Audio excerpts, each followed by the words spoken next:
ಅರ್ಥ ಆಯ್ತಾ ಹೇಳಿದ್ದಲ್ಲ? ಎರಡು ಡೌಟ್ಸ್ ಐತಾ?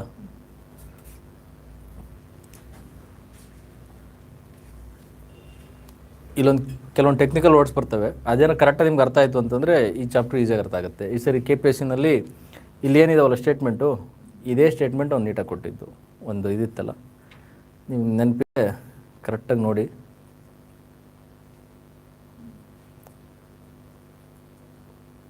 ಎಲ್ಲೋಯ್ತದು?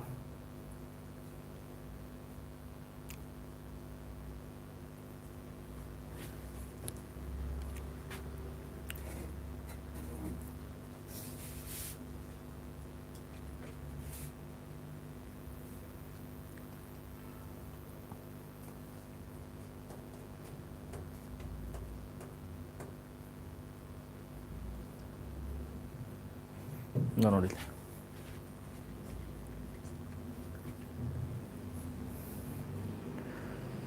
ಮ್ಯಾಚ್ ದ ಫಾಲೋಯಿಂಗ್ ಕೊಟ್ಟಿದ್ರಲ್ಲ, ಒಂದು ಕಡೆ ಎಕ್ಸೈಸ್ ಡ್ಯೂಟಿ ಅಂದರೆ ಏನು, ಸ್ಟ್ಯಾಂಪ್ ಡ್ಯೂಟೀಸು, ಇದೆ ಫಸ್ಟ್ ಏನಿದೆಯಲ್ಲ ಅವನ್ನೇ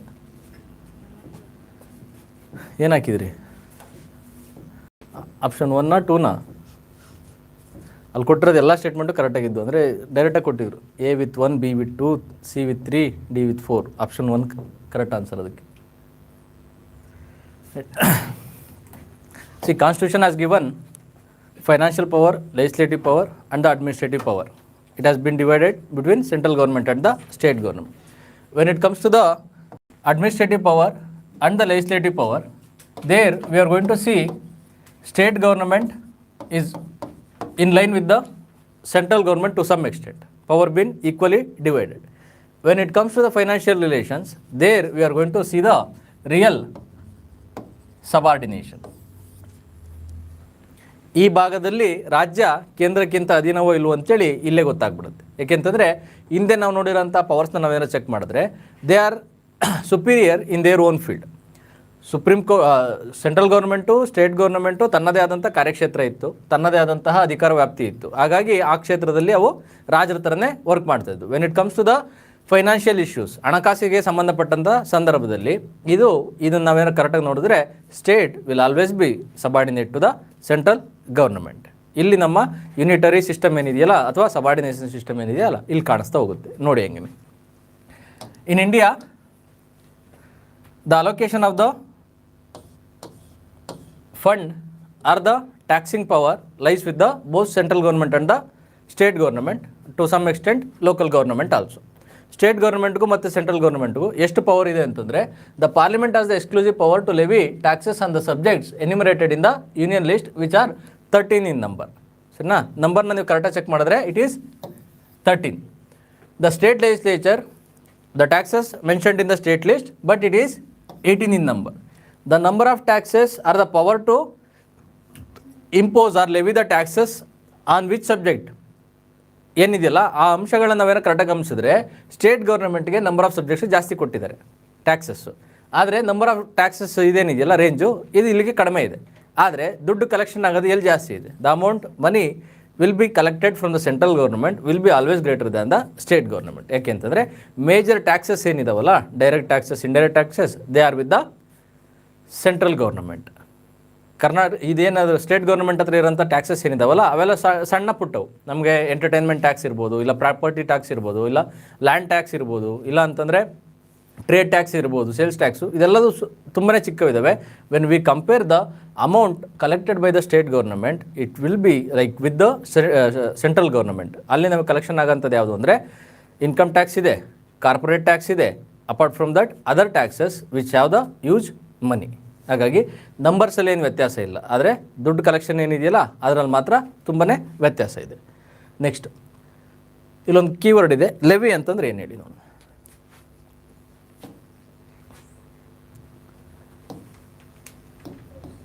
ಟು ಇಂಪೋಸ್ ದ ಟ್ಯಾಕ್ಸ್. ನೀವು ಈ ಪದಗಳನ್ನ ಕರೆಕ್ಟಾಗಿ ಅರ್ಥ ಮಾಡ್ಕೊಂಡ್ರೆ ಟ್ಯಾಕ್ಸ್ ಸಿಸ್ಟಮ್ ನಿಮ್ಗೆ ಕರೆಕ್ಟಾಗಿ ಅರ್ಥ ಆಗುತ್ತೆ. The power to impose the tax, ತೆರಿಗೆಯನ್ನು ಹಾಕುವಂತಹ ಅಧಿಕಾರ ಅಥವಾ ತೆರಿಗೆಯನ್ನು ವಿಧಿಸುವುದು, ಅದನ್ನು ನಾವು ಲೆವಿ ಅಂತೇಳಿ ಕರಿತೀವಿ.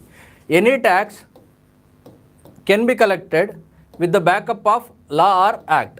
No tax can be imposed without law. ಕಾನೂನು ಇಲ್ದಲೇ ನಾವು ತೆರಿಗೆಯನ್ನು ಯಾವುದೇ ಕಾರಣಕ್ಕೂ ಯಾರಿಂದಲೂ ಪಡೆಯುವಂತಿಲ್ಲ. ಒಂದು ರಾಜ್ಯ ಸರ್ಕಾರ ಅಥವಾ ಕೇಂದ್ರ ಸರ್ಕಾರ ಅದ್ರ ಬಗ್ಗೆ ಕಾನೂನನ್ನು ಮಾಡಿದೆ ಅಂತಂದರೆ ಅವ್ರು ಮಾತ್ರ ಒಂದು ತೆರಿಗೆಯನ್ನು ಪಡೆಯೋಂಥದ್ದು. ನೀವು ಬೇರೆ ಏನಾದ್ರೂ ಬಲವಂತವಾಗಿ ಪಡಿತೀರ ಬೇರೆ ಕಡೆಯಿಂದ ಅಂತಾರೆ, ಅದನ್ನು ನಾವು ಫೀಸ್ ಅಂತ ಅಂತೀವಿ, ಇಲ್ಲಾಂತಾರೆ ಶುಲ್ಕ ಅಂತೇಳಿ ಕರಿತೀವಿ. ತೆರಿಗೆ ಹಾಕೋಂತಹ ಅಧಿಕಾರ ಯಾರಿಗಿರುತ್ತೆ ಅಂತಂದರೆ ಒಂದು ಹೈಯರ್ ಅಥಾರಿಟಿಗಿರುತ್ತೆ ವಿತ್ ರೆಸ್ಪೆಕ್ಟ್ ಟು ಲಾ. ಅದಕ್ಕೊಂದು ಬ್ಯಾಕಿಂಗ್ಗೆ ಲಾ ಇರಲೇಬೇಕು. So without law we can't collect the tax. The levy is a process or a procedure to impose the tax. ಅರ್ಥ ಆಯ್ತಾ?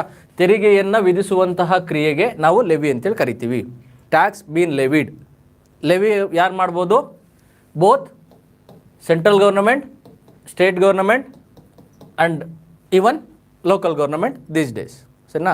ಯಾರು ಟ್ಯಾಕ್ಸನ್ನು ಹಾಕುವಂತಹ ಅಧಿಕಾರ ಇದೆ ಅದನ್ನು ಲೆವಿಂಗ್ ಅಂತೇಳಿ ಕರಿತೀವಿ ನಾವು. Next, there are no tax entries in the concurrent list. Concurrent ಲಿಸ್ಟಲ್ಲಿ ಯಾವುದೇ ಟ್ಯಾಕ್ಸ್ ಎಂಟ್ರೀಸ್ ಇಲ್ಲ. ಯೂನಿಯನ್ ಲಿಸ್ಟಲ್ಲಿ 13 ಇದೆ, ಸ್ಟೇಟ್ ಲಿಸ್ಟಲ್ಲಿ 18 ಇದೆ. ನಂಬರ್ನ ನೀವೇನು ನೆನ್ಪಿಡೋಂಥ ಅವಶ್ಯಕತೆ ಇಲ್ಲ. The number of entries or the number of subjects enumerated in the state list is greater than number of subjects enumerated in the union list with respect to tax. Number of subject ಅಲ್ಲೇ ಜಾಸ್ತಿ ಇರೋದು with respect to tax. Concurrent ಲಿಸ್ಟಲ್ಲಿ ಯಾವುದೇ tax entry ಇಲ್ಲ.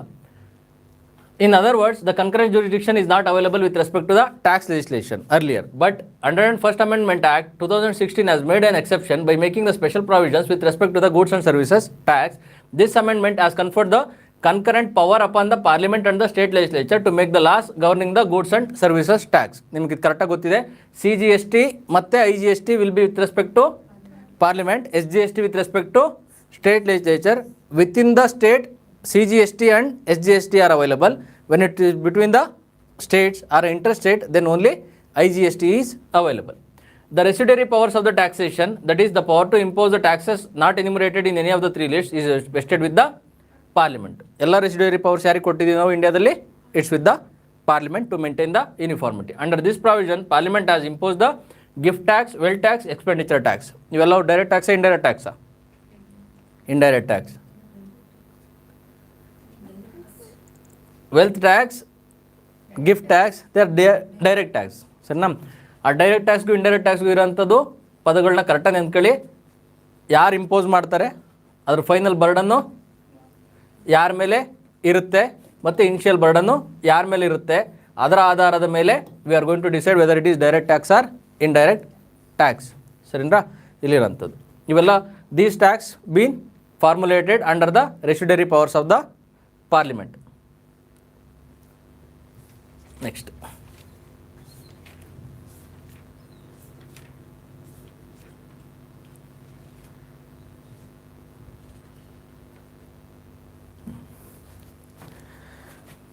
ನಾವೀಗ ನೋಡಿದ್ವಿ what is levy ಅಂತ. Levying a tax is to impose the tax, ತೆರಿಗೆಯನ್ನು ವಿಧಿಸೋಂಥದ್ದು. Next, the constitution also draws distinction between the power to levy the tax and collected tax and the power to appropriate the proceeds of the tax so levied and collected. For example, income tax is levied and collected by the center, but its proceeds are distributed between the center and the states. ಹೇಳಿ ನೋಡೋಣ. ಇಲ್ಲಿರೋಂಥ 3 ಪದಗಳಿದೆ. ಒಂದನೇದು levy, ಅದು ಗೊತ್ತಾಯ್ತು ನಿಮಗೆ. ಇನ್ನೊಂದು collect. ಸರಿನಾ? ಏನು collect ಅಂತದ್ದು? ಲೆವಿ ಅಂತಂದರೆ ಇಂಪೋಸ್ ಮಾಡೋಂಥದ್ದು. ಕಲೆಕ್ಟ್ ಮಾಡೋದು ಅಂತಂದರೆ collection of the money ಅಥವಾ collection of the tax. Earlier it was in the physical format, now it is been in the digital format. ಯಾರಾದ್ರೂ ಬಂದಿರುವಂತಹ ಒಂದು ಯಾವುದೋ ಒಂದು ಸೇವೆಯನ್ನು ಕೊಟ್ಟಿದ್ದೀನಿ ಅಥವಾ ಒಂದು ಪ್ರಾಡಕ್ಟ್ನ ಕೊಟ್ಟಿದ್ದೀನಿ, goods and services been transferred, for that I am going to collect the tax. Whether it is direct tax ಅಥವಾ ಇಂಡೈರೆಕ್ಟ್ ಟ್ಯಾಕ್ಸ್ ಇರ್ಬೋದು. ಆ ಕಲೆಕ್ಟ್ ಮಾಡಿರೋಂಥದ್ದು ಎಲ್ಲಿರುತ್ತಲ್ಲ ಅದು ಸಹ ಮ್ಯಾಟ್ರ್ ಆಗುತ್ತೆ. ಕರೆಕ್ಟಾಗಿ ನೋಡ್ಕೊಳ್ಳಿ. Levying tax is a procedure with respect to law, we are going to levy the tax. Collecting is a process where we will be collecting the money. ಯಾರು collect ಮಾಡ್ತಾರೆ ಅಂತಂದರೆ it might be collected from the central government or the state government.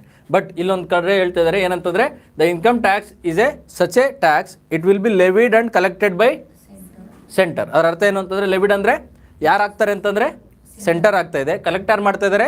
Centre ಆಗ್ತಾ ಇದ್ದಾರೆ. But there is no central state government been involved in this. ಲೆವಿನೂ ಮಾಡ್ತಾ ಇಲ್ಲ ಅವರು, ಕಲೆಕ್ಷನ್ನು ಮಾಡ್ತಾ ಇಲ್ಲ. But the proceeds of the proceeds are distributed between the centre and the states. ಇದರ ಅರ್ಥ ಏನು? ಇಬ್ರಿಗೂ ಡಿಸ್ಟ್ರಿಬ್ಯೂಟ್ ಆಗುತ್ತೆ ಅಂತ. ಇದರ ಅರ್ಥ ಆಯ್ತಾ? ಈಗ 1000 ರೂಪಾಯಿ ಕಲೆಕ್ಷನ್ ಆಗಿದೆ ಅಂತಂದರೆ ಫಸ್ಟ್ ಅದನ್ನ ಇಂಪೋಸ್ ಮಾಡಿದ್ದು ಸೆಂಟ್ರಲ್ ಗೌರ್ನಮೆಂಟ್, ಕಲೆಕ್ಟ್ ಮಾಡಿದ್ದು ಸೆಂಟ್ರಲ್ ಗೌರ್ಮೆಂಟು, ಅದರಲ್ಲಿ ಡಿವೈಡ್ ಆಗ್ತಾ ಇರೋದು ಸ್ಟೇಟು ಮತ್ತು ಸೆಂಟರ್ಗೆ. ಇದನ್ನು ನಾವು ಡಿವಿಷನ್ ಅಂತ ಅಥವಾ ಡಿಸ್ಟ್ರಿಬ್ಯೂಷನ್ ಅಂತ ಹೇಳ್ತೀವಿ.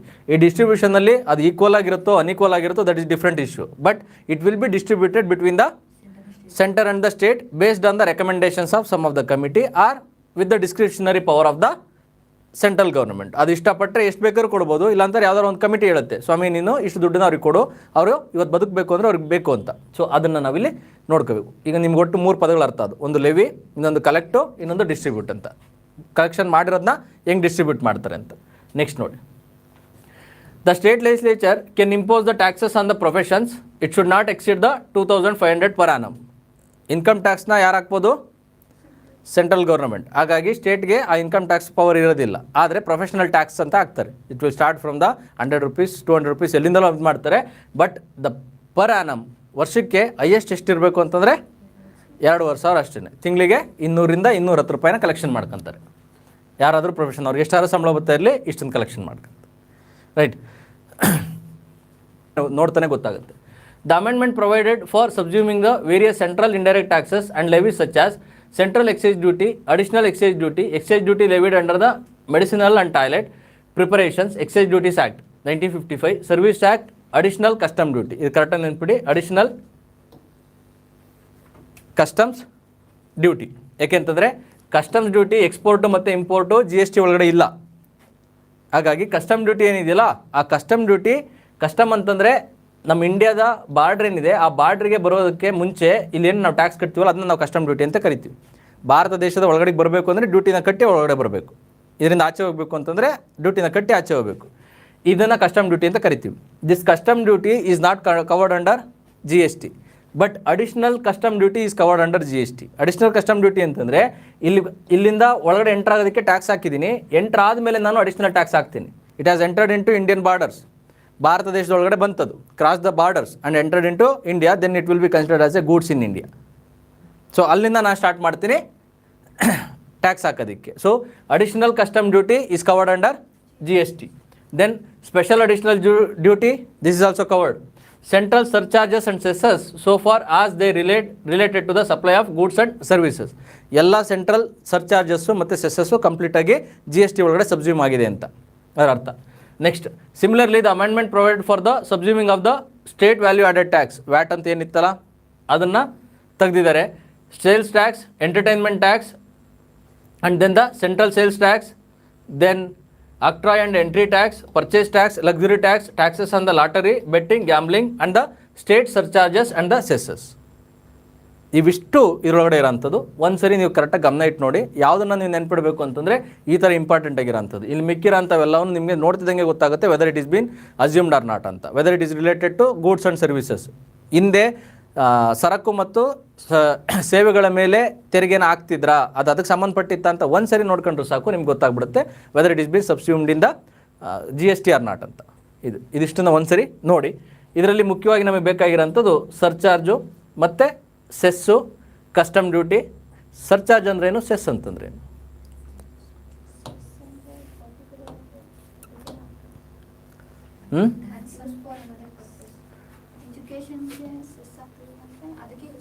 ಹಾಂ, surcharge and tax or cess are almost tax on tax ತಾನೆ. We are going to collect extra tax. If you are able to give some then you are able to give this much also ಅಂತ. ಈಗ ಹೆಂಗೆ ಅಂತಂದರೆ ಯಾರಿಗಾರೊಬ್ಬರಿಗೆ 1 ಕೋಟಿ ಬರ್ತಾ ಇದೆ ಆದಾಯ ಅಂತಂದರೆ ಆ ಆದಾಯದಲ್ಲಿ 30% ಅವ್ರಿಗೆ ನಾವು ಟ್ಯಾಕ್ಸ್ನ ಹಾಕ್ತೀವಿ. ಆ 30% ಟ್ಯಾಕ್ಸ್ ಹಾಕ್ತಿದ್ದೀವಿ ಅಂತಂದರೆ ಇವನು 30% ಕೊಡೋದಕ್ಕೆ ಯೋಗ್ಯನಾಗಿದ್ದಾನೆ ಅಂತಂದರೆ ಇನ್ನೊಂದು 3% ಕೊಡ್ಬೋದು ಅಂತ. That is what we call surcharge. ಅದು ಯಾವುದ್ರಲ್ಲಿ ಇದು ಮಾಡ್ತೀನಿ ಅಂತಂದರೆ I am going to take 10% of 30%. It will be tax on the tax. ಅವಾಗ ನನಗೆ ಫೈನಲಾಗಿ ಎಷ್ಟು ಕಟ್ಟಬೇಕು? ನಾನೇನಾರು 1 ಕೋಟಿ ನನಗೆ ಲಾಭ ಬರ್ತಾ ಇದೆ ಅಂತಂದರೆ ನಾನು 30 ಲಕ್ಷ ಕಟ್ಟಬೇಕಿತ್ತು ಮುಂಚೆ. ಈಗ ನಾನೇನು ಮಾಡಿದ್ದೀನಿ ಅಂತಂದರೆ I am putting 10% tax on the tax. That is what we call surcharge. ಈ 30 ಲಕ್ಷದ ಮೇಲೆ ಇನ್ನು 3 ಲಕ್ಷನ ಕಟ್ಟಬೇಕಾಗತ್ತೆ ಅವನು. That is what we call surcharge. 33 lakhs, 10% of the. ಈಗ ಅರ್ಥ ಆಯ್ತಾ ಸರ್ಚಾರ್ಜ್ ಅಂದರೆ? ಇದ್ರ ಮೇಲೆ ಹಾಕೋದಿಲ್ಲ ನಾನು ಟ್ಯಾಕ್ಸ್ನ, ಇದ್ರ ಪರ್ಸೆಂಟೇಜಲ್ಲಿ ತಾಣ್ತೀನಿ ನಾನು. ಟ್ಯಾಕ್ಸಲ್ಲಿ ಪರ್ಸೆಂಟೇಜ್ ತಾಣ್ತೀನಿ. ಸೆಸ್ ಅಂತಂದರೆ this is also tax on tax, but the only thing difference is it should be use for the particular purpose. ಯಾವುದೋ ಒಂದು ಕಾರ್ಯಕ್ಕೋಸ್ಕರ ಅದನ್ನ ಏನು ಸೃಷ್ಟಿ ಮಾಡಿದ್ದೀನಲ್ಲ ಅದಕ್ಕೆ ಬಳಸಬೇಕು. If it is health issue ಅದಕ್ಕೆ ಬಳಸಬೇಕು. ಇಫ್ ಇಟ್ ಈಸ್ ಎಜುಕೇಷನ್ ಅದಕ್ಕೆ ಬಳಸಬೇಕು. If it is for the welfare of the S C and S T ಅದಕ್ಕೆ ಬಳಸಬೇಕು. If it is for the welfare of the labour I should use for that. ಇದರ ಇನ್ನೊಂದು ಸೆಸ್ಗೆ difference, major difference ಏನಿದೆ ಅಂತಂದರೆ, ಮುಂಚೆ ಬರ್ತಾ ಇದ್ದಿದ್ದು there should be relationship between the donor and the beneficiary. ಇದು ಎಲ್ಲಿ ಕಲೆಕ್ಟ್ ಮಾಡ್ತಿದ್ರು ಅಂತಂದರೆ, it was collected in the industries earlier.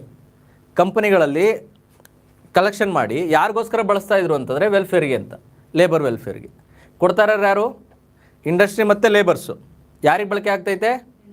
ಅದೇ ಕಂಪ್ನಿನಲ್ಲಿರೋ ಲೇಬರ್ಸ್ಗೆ. So that is what we call cess.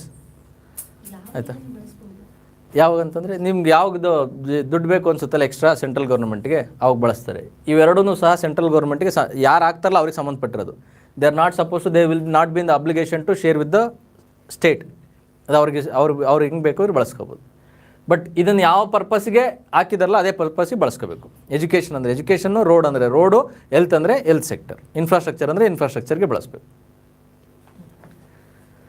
So all the cesses, all the surcharges been ಸಬ್ಸ್ಯೂಮ್ಡ್.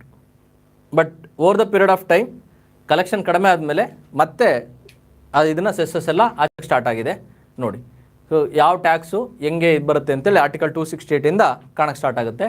Taxes levied by the centre but collected and appropriated by the states. ನಿಮಗೆ levied ಅಂದರೆ ಗೊತ್ತು. ಏನು levied ಅಂದರೆ ಯಾರು ಹಾಕ್ತಾರೆ ಅಂತ. ಇಲ್ಲೇನು ಕೊಟ್ಟಿದ್ದಾರೆ? ಯಾರು ಆಗ್ತಾ ಇರೋದು? ಸೆಂಟ್ರಲ್ ಗೌರ್ಮೆಂಟ್ ಆಗ್ತಾ ಇರೋದು. ಕಲೆಕ್ಟೆಡ್ ಬೈ ಯಾರು? ಸ್ಟೇಟ್. ಮತ್ತು ಇನ್ನೊಂದು ವರ್ಡ್ ಬರ್ತೈತೆ ಅಪ್ರಾಪ್ರಿಯೇಟೆಡ್ ಅಂದರೆ ಏನು. ಲೆವಿ ಆಯಿತು, ಕಲೆಕ್ಷನ್ ಆಯಿತು, ಡಿಸ್ಟ್ರಿಬ್ಯೂಷನ್ ಆಯಿತು, ಬಂದಿರೋದನ್ನ ಡಿಸ್ಟ್ರಿಬ್ಯೂಟ್ ಮಾಡಿದ್ರು. ಇನ್ನೊಂದು ಪದ ಬಂತು ಅಪ್ರಾಪ್ರಿಯೇಟ್ ಅಂತ. ನೆಕ್ಸ್ಟ್ ಇನ್ನೊಂದು ಪದ ಬರುತ್ತೆ ಅಸೈನ್ ಅಂತ.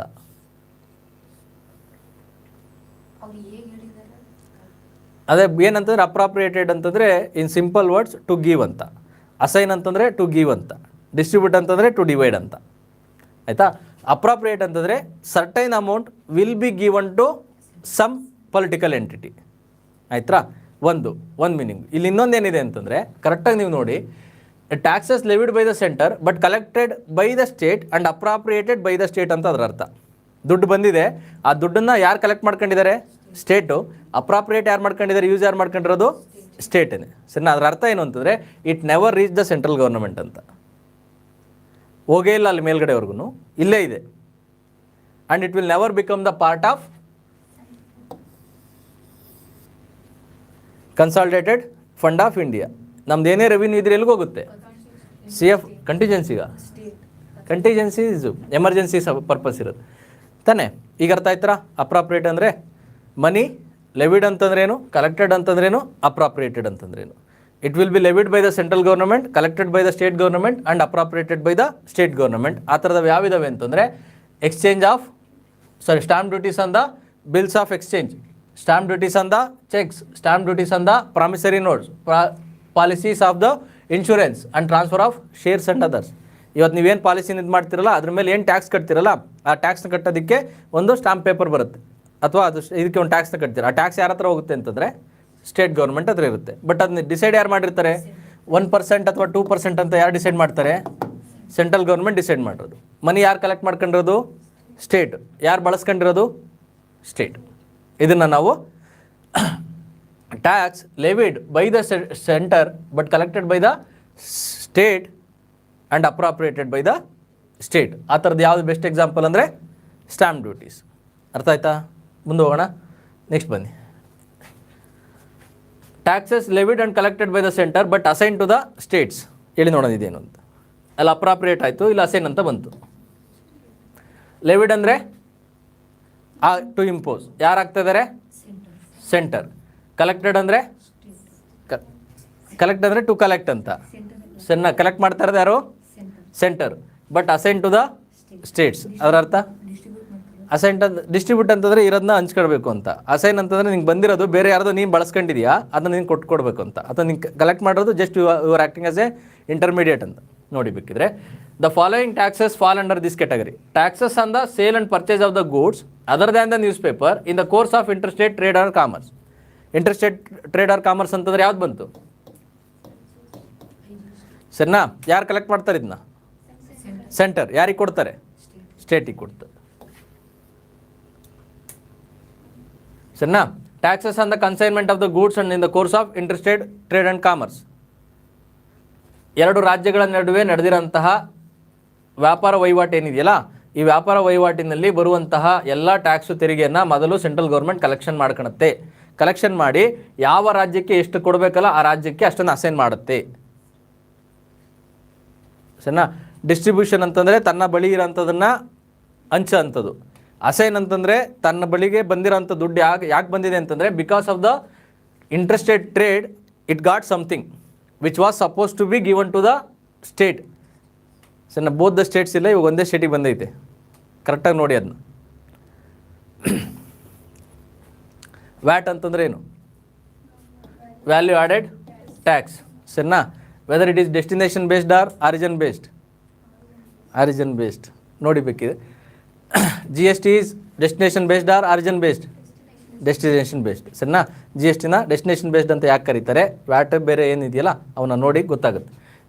ಇವಾಗ ಯಾರಿಗೆ ದುಡ್ಡು ಹೋಗುತ್ತೆ ಅಂತ, ಯಾವ ಒಂದು ರಾಜ್ಯದಲ್ಲಿ ಸರಕು ಮತ್ತು ಸೇವೆಗಳು ಬಳಕೆ ಆಗ್ತದವಲ್ಲ ಆ ರಾಜ್ಯಕ್ಕೆ ಹೋಗುತ್ತೋ, ಅಥವಾ ಯಾವ ರಾಜ್ಯದಲ್ಲಿ ಸರಕು ಮತ್ತು ಸೇವೆಗಳು ಪ್ರೊಡ್ಯೂಸ್ ಆಗ್ತದವಲ್ಲ ಅಲ್ಲಿಗೆ ಹೋಗುತ್ತಾ ಅಂತ. ಎಲ್ಲಿ ಮಾರ್ತೀವಲ್ಲ ಅಲ್ಲೇ ತಾನೇ ಹೋಗೋದು. ಸೊ ಇದನ್ನು ನೀವು ನೋಡಿ. ದೆನ್ ಕನ್ಸೈನ್ಮೆಂಟ್ ಅಂತಂದ್ರೆ ಏನು? The taxes on the consignment of the goods in the course of interstate trade and commerce. ಈ ಎಲ್ಲ ದುಡ್ಡುಗಳು ಅಸೈನ್ ಆಗ್ತವೆ ಅಂತೇಳಿ ಹೇಳ್ತಾ ಇರೋದು. ಇದರಲ್ಲಿ ಕನ್ಸೈನ್ಮೆಂಟ್ ಅಂತ ಬಂದಿದೆ. ಕನ್ಸೈನ್ಮೆಂಟ್ ಅಂತಂದರೆ ಸಪೋಸ್ ಬೆಂಗಳೂರಲ್ಲಿ ಒಂದು ಕಂಪ್ನಿ ಇದೆ, ಯಾವುದು ಹಿಂಡೈ ಅಂತನೋ ಅಥವಾ ಯಾವುದೋ ಒಂದು ಕಾರ್ ಕಂಪ್ನಿ ಇದೆ, ಮಾರುತಿ. ಅಲ್ಲಿಂದ ಮ್ಯಾನುಫ್ಯಾಕ್ಚರ್ ಮಾಡಿ ಅದು ಡೆಲ್ಲಿನಲ್ಲಿ ಸೇಲ್ ಮಾಡಬೇಕು. ಆ ಡೆಲ್ಲಿನಲ್ಲಿ ಸೇಲ್ ಮಾಡ್ಬೇಕಾದ್ರೆ ಇಲ್ಲೊಂದು ಶೋರೂಮ್ ಇರುತ್ತೆ. ಆ ಶೋರೂಮ್ಗೆ ಇನ್ನೂ ಹೋಗಿಲ್ಲ ಕಾರು. ಎಲ್ಲಿಗೆ ಹೋಗುತ್ತೆ ಅಂತಂದರೆ ಇವ್ರದ್ದೊಂದು ಫ್ಯಾಕ್ಟ್ರಿ ಇದೆ ಅಥವಾ ಇಲ್ಲಾಂದರೆ ಗೋಡೌನ್ ಇದೆ. ಆ ಗೋಡೌನ್ಗೆ ಹೋಗಿ ನಿಂತ್ಕೊಳುತ್ತೆ. ಆ ಗೋಡೌನ್ಗೆ ಹೋಗಿ ನಿಂತ್ಕೊಂಡಂಥ ಸಂದರ್ಭದಲ್ಲಿ ಇಲ್ಲಿ ಏನು ಚೇಂಜಸ್ ಆಗಿದೆಯಲ್ಲ ಅಥವಾ ಇಲ್ಲೇನು ಟ್ರಾನ್ಸಾಕ್ಷನ್ ಆಗಿದೆ ಅದರ ಟ್ಯಾಕ್ಸು ಮತ್ತೆ ವಾಪಸ್ ಹೋಗುತ್ತೆ. ಈ ಶೋರೂಮಿಗೆ ಬಂದರೆ ಏನಾಗುತ್ತೆ ಅಂತಂದರೆ ಅಲ್ಲಿ ಸೇಲ್ಸ್ ಸ್ಟಾರ್ಟ್ ಆಗುತ್ತೆ, ಅಲ್ಲಿ ಮಾರಾಟ ಆಗುತ್ತೆ, ಆವಾಗ ಬೇರೆ ಟ್ಯಾಕ್ಸಸ್ಸು ಬೀಳಕ್ಕೆ ಸ್ಟಾರ್ಟ್ ಆಗುತ್ತೆ. ಇದು ಡೆಲ್ಲಿಗೆ ಹೋಗುತ್ತೆ. ಇನ್ನು ಮಿಕ್ಕಿರೋದೆಲ್ಲ ಎಲ್ಲಿಗೆ ಹೋಗುತ್ತೆ? ವಾಪಸ್ ಯಾವ ಇಲ್ಲಿಂದ ಬಂದಿತ್ತಲ್ಲ ಅದು. ಕನ್ಸೈನ್ಮೆಂಟ್ ಅಂತಂದರೆ I am going to give some of the products to the third person and when ಈ sales that you will get the commission for that. That is what we call consignment. ಇಲ್ಲೆಲ್ಲ ಏನು ದೊಡ್ಡ ದೊಡ್ಡ ಶೋರೂಮ್ಗಳೆಲ್ಲ ಇದಾವಲ್ಲ ಇವೆಲ್ಲವೂ consignment. ಅದು ಫಸ್ಟೇ ದುಡ್ಡು ಕಟ್ಟಿ ಅಂತ ಅನ್ನೋದಿಲ್ಲ. ಅವ್ರೊಂದು ಫಿಕ್ಸ್ ಡೆಪಾಸಿಟ್ ಅಂತ ಕಟ್ತಾರೆ. ಒಂದು ಶೋರೂಮ್ ಸ್ಟಾರ್ಟ್ ಮಾಡಬೇಕು ಅಂದ್ರೆ 25 ಲಕ್ಷ ಕಟ್ತಾರೆ. ಆ 25 ಲಕ್ಷ ಕಟ್ಟಿದ ಮೇಲೆ ಕಾರ್ಗಳು ಬರ್ತವೆ. ಆ ಕಾರ್ಗಳು ಬಂದು ಗೋಡೌನಲ್ಲಿ ನಿಂತ್ಕೊಂತವೆ. ಆ ಕಾರ್ ಸೇಲ್ ಆದರೆ ಅವ್ರಿಗೆ ಲಾಭ. ಅವರೆಷ್ಟು ಸೇಲ್ ಮಾಡ್ತಾರಲ್ಲ ಅಷ್ಟು. ಇನ್ ಕೇಸ್ ಸೇಲ್ ಆಗಲಿಲ್ಲ ಅಂತಂದರೆ ಒಂದು ವಾಪಸ್ಸು ಶೋರೂಮ್ಗೆ ಅಥವಾ ಈ ಕಂಪ್ನಿ ಯಾವುದಿರುತ್ತಲ್ಲ ಅಲ್ಲಿಗೆ ಕೊಟ್ಟು ಕಳಿಸ್ತಾರೆ. That is what we call consignment. ಶೋರೂಮ್ಗೆ ಬರೋದಕ್ಕಿಂತ ಮುಂಚೆ ಗೋಡೌನಲ್ಲಿ ಏನು ಇಟ್ಟಿರ್ತಾರಲ್ಲ ಅದಷ್ಟು ಕನ್ಸೈನ್ಮೆಂಟ್ ಅಂತೇಳಿ ಕರಿತೀವಿ. Any transaction with related to consignment ಏನು ಟ್ಯಾಕ್ಸ್ ಇಲ್ಲ ಅದ್ರ ಮೇಲೆ ಅದು ಸಹ that will be assign to the state government. ಏನು ಡೌಟ್ ಇದೆಯಾ ಇದರಲ್ಲಿ? ಅಸೈನ್ ಅಂದರೆ ಗೊತ್ತಾಯಿತು, ಅಪ್ರಾಪ್ರಿಯೇಷನ್ ಅಂದರೆ ಗೊತ್ತಾಯಿತು. ಇದು ಅಟ್ಲೀಸ್ಟ್ ಕಲೆಕ್ಟ್ ಮಾಡಿ ಎಲ್ಲಿವರೆಗೂ ಹೋಗಿದೆ? ಇದು ಸೆಂಟ್ರಲ್ ಗೌರ್ಮೆಂಟ್ ಹತ್ರ ಹೋಗಿದೆ. ಹೋಗಿರೋದನ್ನ ಕೊಡ್ತಾ ಇದ್ದಾರೆ. ಎಷ್ಟು ಕೊಡಬೇಕಿತ್ತಲ್ಲ ಅವ್ರಿಗೆ. ಅಪ್ರಾಪ್ರಿಯೇಷನಲ್ಲಿ ಸೆಂಟ್ರಲ್ ಹತ್ರ ಹೋಗೋದೇ ಇಲ್ಲ, ಸ್ಟೇಟೇ ಹಂಗೆ ಬಳಸ್ಕೊಳುತ್ತೆ. ಸೊ ಇವಿಷ್ಟು ವರ್ಡ್ ಕರೆಕ್ಟಾಗಿ ಗೊತ್ತಾಯ್ತಾ? ಲೆವಿ ಅಂದ್ರೇನು, ಕಲೆಕ್ಟ್ ಅಂತಂದ್ರೇನು, ಡಿಸ್ಟ್ರಿಬ್ಯೂಟ್ ಅಂತಂದ್ರೇನು, ಅಪ್ರಾಪ್ರಿಯೇಟ್ ಅಂದ್ರೇನು, ಅಸೈನ್ಮೆಂಟ್ ಅಂತಂದು.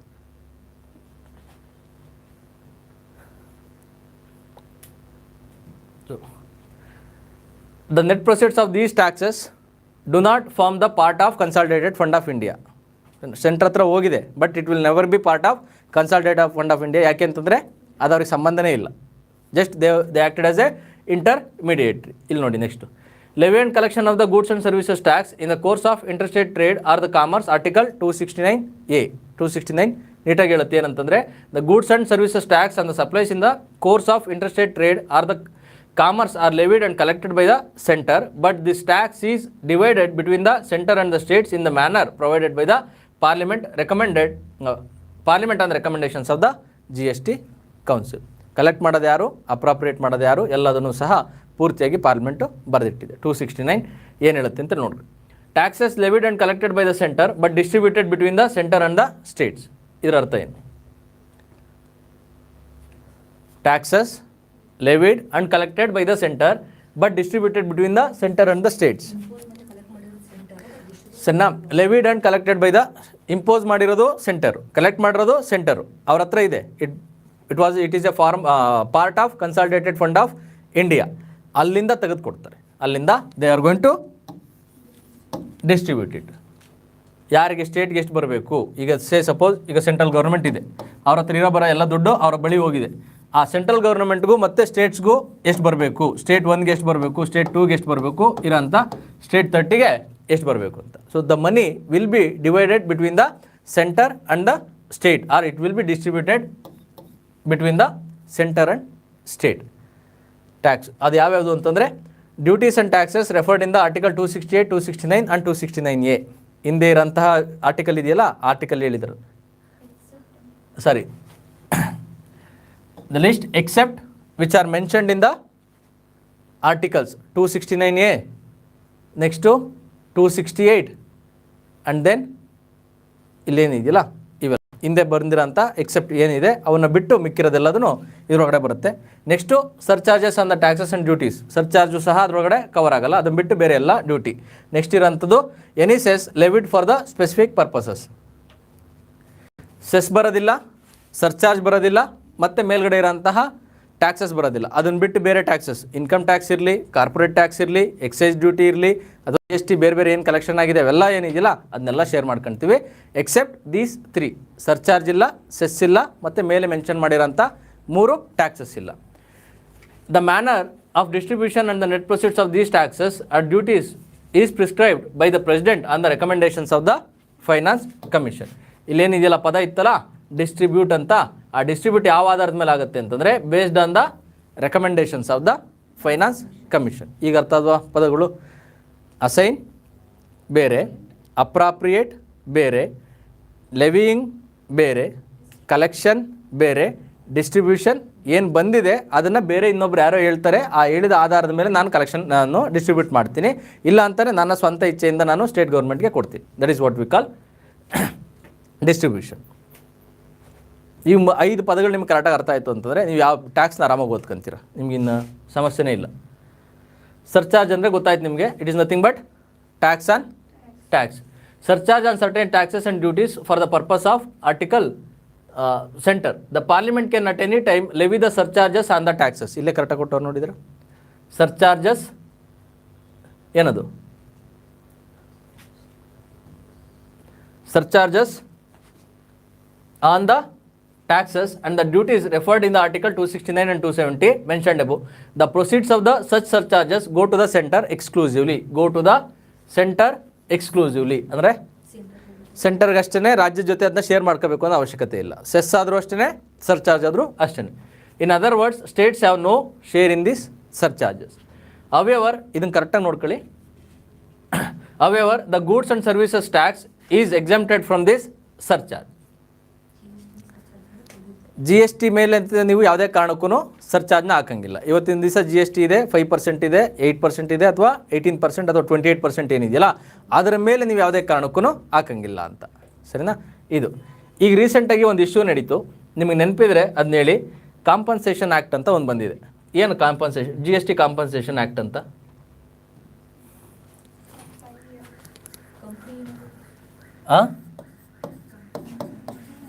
ಯಾರಿಗೆ ಕಾಂಪನ್ಸೇಷನ್ ಕೊಡಬೇಕು, ಯಾಕೆ ಕೊಡಬೇಕಾಯ್ತು, ಯಾಕೆ ಕೊಡಬೇಕಾಗಿ ಬಂತು, ಏನಕ್ಕೆ ಎತ್ತ ಅಂತೇಳಿ ನೋಡಿ. GST is destination based tax.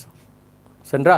ಇದರಲ್ಲಿ ಏನಾಗುತ್ತೆ ಅಂದರೆ ಮ್ಯಾನುಫ್ಯಾಕ್ಚರ್ ಅಥವಾ ಪ್ರೊಡ್ಯೂಸರ್ಸ್ ಏನಿದಾರಲ್ಲ, ಸಪೋಸ್ ಮಹಾರಾಷ್ಟ್ರ, ಕರ್ನಾಟಕ, ತಮಿಳ್ನಾಡು ಇಲ್ಲೆಲ್ಲ ಕಾರ್ಗಳನ್ನ ಜಾಸ್ತಿ ಮ್ಯಾನುಫ್ಯಾಕ್ಚರ್ ಮಾಡ್ತಾರೆ. ನೀವೇನಾರು ಕೇರಳ ತಗೊಂಡ್ರೆ, ಅಥವಾ UP ತಗೊಂಡ್ರೆ, ಅಥವಾ ಬಿಹಾರ್ನ ತಗೊಂಡ್ರೆ, ಇಲ್ಲೆಲ್ಲ ನಾವು ಅಲ್ಲಿಗೆ ತೊಗೊಂಡೋಗ್ತೀವಿ, ಅಲ್ಲಿ ವ್ಯಾಪಾರವನ್ನು ಮಾಡ್ತೀವಿ. ಸೊ ಅಲ್ಲಿ ಬರೀ ದ ಸೇಲ್ ವಿಲ್ ಹ್ಯಾಪನ್. ಇಲ್ಲೇನಿದೆ, ಮ್ಯಾನುಫ್ಯಾಕ್ಚರ್ ಮಾಡ್ತಾ ಇರಬೇಕಾದ್ರೆ ದುಡ್ಡು ಯಾರಿಗೆ ಜಾಸ್ತಿ ಬರ್ತಾಯಿತ್ತು? ಇಲ್ಲಿಂದ ಮ್ಯಾನುಫ್ಯಾಕ್ಚರ್ ಮಾಡ್ತಾಯಿದ್ದೀನಿ, ಅಲ್ಲೂ ನನಗೆ ದುಡ್ಡು ಬರ್ತಾಯಿದೆ. ಅಲ್ಲಿಂದ ನಾನು ಬೇರೆಯವರಿಗೆ ಸೇಲ್ ಮಾಡ್ತಾಯಿದ್ದೀನಿ, ಅಲ್ಲೂ ನಂಗೆ ದುಡ್ಡು ಬರ್ತಾಯಿದೆ. ಮತ್ತು ಇಲ್ಲಿರುವಂಥ ಎಂಪ್ಲಾಯೀಸ್ ಇದ್ದಾರೆ, ಎಂಪ್ಲಾಯೀಸ್ ಮೇಲೂ ನಾನು ಟ್ಯಾಕ್ಸ್ ಹಾಕ್ತೀನಿ, ಅಲ್ಲೂ ನಂಗೆ ದುಡ್ಡು ಬರ್ತೈತೆ. ಸೊ ಈ ಒಂದು ಇದನ್ನು ನೀವು ನೋಡಿದ್ರೆ ಎಲ್ಲಿ ಆರಿಜಿನ್ ಇದೆಯಲ್ಲ, ಅಥವಾ ಮ್ಯಾನುಫ್ಯಾಕ್ಚರ್ ಎಲ್ಲ ಆಗ್ತಿತ್ತಲ್ಲ, they were having the much advantage with respect to tax. ಅವ್ರಿಗೆ ತಾನೇ ಟ್ಯಾಕ್ಸ್ ಜಾಸ್ತಿ ಸಿಗ್ತಾ ಇದ್ದಿದ್ದು. ಇಲ್ಲೇನು ನಡೀತಾ ಇದೆ? ಇಲ್ಲಿ ಮಾಡಿರೋಂಥದನ್ನು ಬಳಸ್ಕೊತಾ ಇದ್ದಾರೆ ಅಷ್ಟೇ. ಇಲ್ಲಿ ಅಮ್ಮಮ್ಮ ಅಂತಂದರೆ ಸೇಲ್ ಆಗ್ತಾ ಇರ್ಬೋದು ಅಷ್ಟೇ, ಅದು ಬಿಟ್ಟರೆ ಇನ್ನೇನು ಇದಾಗ್ತಾಯಿಲ್ಲ. ಸೊ ಹಾಗಾಗಿ ಇವರಿಗೆ ಪೂರ್ತಿಯಾಗಿ ಲಾಸ್ ಆಗ್ತಾಯಿತ್ತು. ಯಾರು ಮ್ಯಾನುಫ್ಯಾಕ್ಚರ್ ಮಾಡ್ತಾಯಿದ್ರಲ್ಲ ಅವ್ರಿಗೆ ಲಾಭ ಆಗ್ತಾಯಿತ್ತು. ಈ ಸ್ಟೇಟ್ ಏನಿದೆಯಲ್ಲ, ಈ ಸ್ಟೇಟು ಅತಿ ಹೆಚ್ಚು ಮ್ಯಾನುಫ್ಯಾಕ್ಚರ್ ಮಾಡ್ದಂಗೆ ಪ್ರೊಡ್ಯೂಸ್ ಮಾಡ್ದಂಗೆ ಇವ್ರ ಹತ್ರ ಕಲೆಕ್ಷನ್ ಜಾಸ್ತಿ ಆಗ್ತಾಯಿತ್ತು. ಇದು ಕಲೆಕ್ಷನ್ ಇಲ್ದಂಗೆ ನಿಂತೋಗ್ಬೇಕಾದಂಥ ಪರಿಸ್ಥಿತಿ ಬಂತು. ಅಥವಾ ಇವರು ಬಡ ರಾಜ್ಯಗಳಾಗಿ ಉಳಿತಾ ಇದ್ದು, ಇವು ಶ್ರೀಮಂತ ರಾಜ್ಯಗಳಾಗಿ ಉಳಿತಾ ಇದ್ದು. ಇದನ್ನು ಉಲ್ಟಾ ಮಾಡಬೇಕು ಅಂತಲೇ ಈ GST ಬಂದಂಥದ್ದು, ರೀಡಿಸ್ಟ್ರಿಬ್ಯೂಷನ್ ಆಫ್ ದ ಪ್ರಾಫಿಟ್. ಯಾವ ರೀತಿಯಾಗಿ ಇದು ಮಾಡುತ್ತೆ ಅಂತಂದರೆ, ಇಲ್ಲಿಂದ ಮ್ಯಾನುಫ್ಯಾಕ್ಚರ್ ಆಗುತ್ತೆ, ಆ ಮ್ಯಾನುಫ್ಯಾಕ್ಚರ್ ಆಗೋದಕ್ಕೆ ಅದಕ್ಕೇನು ಕಟ್ಟಬೇಕೋ ಟ್ಯಾಕ್ಸು ಅದನ್ನು ಕಟ್ಟಿಸ್ಕೊತಾರೆ, ಅಥವಾ ಅಲ್ಲಿಂದ ಸೇಲ್ ಆಗಿರೋದಕ್ಕೆ ಏನು ಕಟ್ಟಬೇಕೋ ಟ್ಯಾಕ್ಸು ಅದನ್ನು ಕಟ್ಟಿಸ್ಕೊತಾರೆ. ಇಲ್ಲಿ ಬಂದಾದಮೇಲೆ ಈ GST ಏನಿದೆಯಲ್ಲ, ದಿಸ್ ಇಸ್ ಡೆಸ್ಟಿನೇಷನ್ ಬೇಸ್ಡ್ ಅಂದರೆ ಯಾವ ಜಾಗದಲ್ಲಿ ಗೂಡ್ಸ್ ಮತ್ತು ಸರ್ವೀಸಸ್ನ ಕನ್ಸ್ಯೂಮ್ ಮಾಡ್ತೀವೋ, where I am going to consume it, there I have to pay the tax ಅಂತ. ಮ್ಯಾನುಫ್ಯಾಕ್ಚರ್ ಆಗ್ತಾರದಲ್ಲಿ ಇಲ್ಲಿ, ಕನ್ಸ್ಯೂಮ್ ಆಗ್ತಾರದಲ್ಲಿ ಇಲ್ಲಿ. ಈ ಕನ್ಸ್ಯೂಮ್ ಆಗ್ತಾರೋ ಜಾಗದಲ್ಲಿ ನಾನು GST ಕಟ್ತೇನೆ ಅಂತಂದರೆ ದುಡ್ಡು ಯಾರಿಗೆ ಬರುತ್ತೆ? ಬಿಹಾರಿಗೆ ಬರುತ್ತೆ, ಕೇರಳಕ್ಕೆ ಬರುತ್ತೆ, ಇಲ್ಲ UPಗೆ ಬರುತ್ತೆ. ಇಲ್ಲಿಗೆ ಬರ್ತಿದ್ದಂಥ ಶೇರ್ ಏನಿದೆಯಲ್ಲ ಇದು ಹೊರಟೋಯ್ತು, ಇವ್ರಿಗೆ ಬರಬೇಕಾಗಿದ್ದು. ಸೊ ಹಾಗಾಗಿ to redistribute the profit GST has come into picture. ಅದಕ್ಕೋಸ್ಕರನೇ ಕೆಲವೊಂದು ರಾಜ್ಯಗಳು GST ಬರ್ತಿದ್ದಾವೆ ಅಂತಿದ್ದಂಗೆ ನಮಗೆ ಲಾಸ್ ಆಗುತ್ತೆ, ಕಾಂಪನ್ಸೇಷನ್ ನೀವು ಕೊಡಬೇಕು, ಅದು ಇದು ಅಂತ ಕೇಳ್ಕೊಂಡಾಗ ಕೇಂದ್ರ ಸರ್ಕಾರ ಏನಂತ ಹೇಳ್ತು, for 5 years I am going to compensate. ನೆನಪಿದೆಯಾ ಇದೆಲ್ಲ? 5 ವರ್ಷ ನೀವೇನು ಲಾಸ್ ಮಾಡ್ಕೊತೀರಾ ಅಂತ. ಯಾವ್ದು ಲಾಸ್ ಅಂದರೆ ಇದೇ ಲಾಸು. ಅಷ್ಟು ಅಮೌಂಟ್ನ ನಾನು ಕೊಡ್ತೀನಿ ಅಂತ. ಯಾವಾಗ ಅವರೇನು ಅಂದ್ಕೊಂಡಿರೋ ಸೆಂಟ್ರಲ್ ಗೌರ್ಮೆಂಟ್ ಅವರು GST ಕಲೆಕ್ಷನ್ ಆಗುತ್ತೆ, ಕೊಡ್ಬೋದು ನಾನು ಆರಾಮಾಗಿ ಅಂತ. ಈಗ GSTನೇ ಕಲೆಕ್ಷನ್ ಆಗಿಲ್ಲ, ಕಾಂಪನ್ಸೇಷನ್ ಎಲ್ಲಿಂದ ಕೊಡ್ತಾರೆ? ಅವ್ರು ಮಾಮೂಲಿ ಆಗಿರೋಂಥ GSTನೇ ಕೊಡ್ತಾ ಇಲ್ಲ, ಇನ್ನು ಎಕ್ಸ್ಟ್ರಾ ಲಾಸ್ ಆಗಿರೋದು ಇನ್ನೆಲ್ಲಿಂದ ಕೊಡೋದು ಬಂತು? ಅದಕ್ಕೇನು ಮಾಡಿದ್ದಾರೆ ಅಂತಂದರೆ, ಇದು ಅರ್ಥ ಆಯ್ತರ ಡೆಸ್ಟಿನೇಷನ್ ಬೇಸ್ಡ್ ಅಂತಂದರೆ ಬರೀ ಎಲ್ಲ ಮುಂಚೆ ಟ್ಯಾಕ್ಸ್ ಇವ್ರಿಗೆ ಹೋಗ್ತಾ ಇತ್ತು, ಪೂರ್ತಿಯಾಗಿ manufacturing states used to get the maximum profit when compared to the consuming state.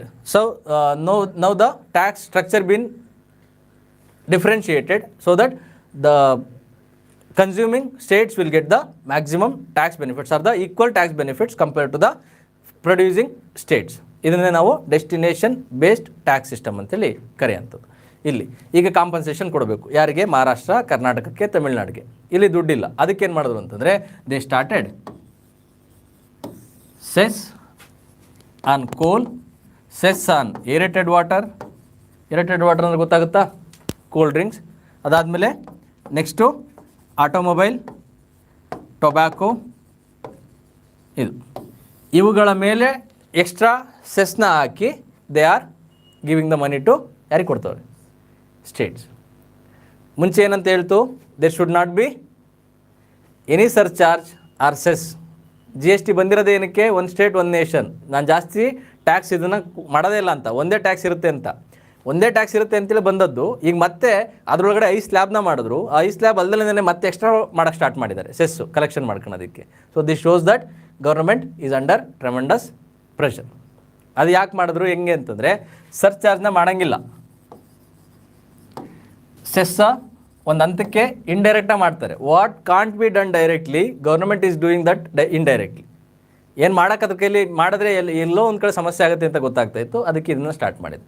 ಅದರಲ್ಲೂ ಸೆಲೆಕ್ಟ್ ಮಾಡಿರೋಂಥದ್ದು ಕೆಲವೇ ಟಾಪಿಕ್ಸು. ಆಟೋಮೊಬೈಲ್ ಐತೆ, ಟೊಬ್ಯಾಕೋ ಐತೆ, ಏರೇಟೆಡ್ ವಾಟರ್ ಇದೆ, ಕೋಲ್ ಇದೆ, ಮಿಕ್ಕಿರೋಂಥದ್ದು ಇದೆ. ಸರಿನಾ? ಇದು ಈ ರೀತಿಯಾಗಿ ರೈಟ್. ಬಟ್ ಅಲ್ಲಿ ಹೇಳಿದ್ದೇನು, ಆರ್ಟಿಕಲ್ 271 ಏನು ಹೇಳುತ್ತೆ? There will be no surcharge. ಮತ್ತು ಇಲ್ಲಿ ನಾನು ನಿಮಗೆ ಮುಂಚೆನೇ ಹೇಳಿದೆ, ಸೆಸ್ ಅಂತಂದರೆ it should be for the particular purpose, first one. ಅದಾದಮೇಲೆ ಸೆಕೆಂಡ್ ಒನ್ನು, ಅದು ಕಂಡೀಷನ್ ಇದ್ದಿದ್ದು ಯಾರಿಗೆ ಮಾಡ್ತೀವಲ್ಲ ಡೋನರು ಮತ್ತು ಬೆನಿಫಿಷಿಯರಿಗೆ ಎಲ್ಲೋ ಲಿಂಕ್ ಇರಬೇಕು ಅಂತ. ಇಲ್ಲೆಲ್ಲಿ ಲಿಂಕ್ ಐತೆ? ಸರಿನಾ? ಈ ಥರ ಎಲ್ಲ ನೋಡು, ಇಷ್ಟಿದೆ. ಬನ್ನಿ ಮುಂದಕ್ಕೆ. However, the goods and services tax is exempted from this surcharge. In other words, this surcharge cannot be imposed on the GST.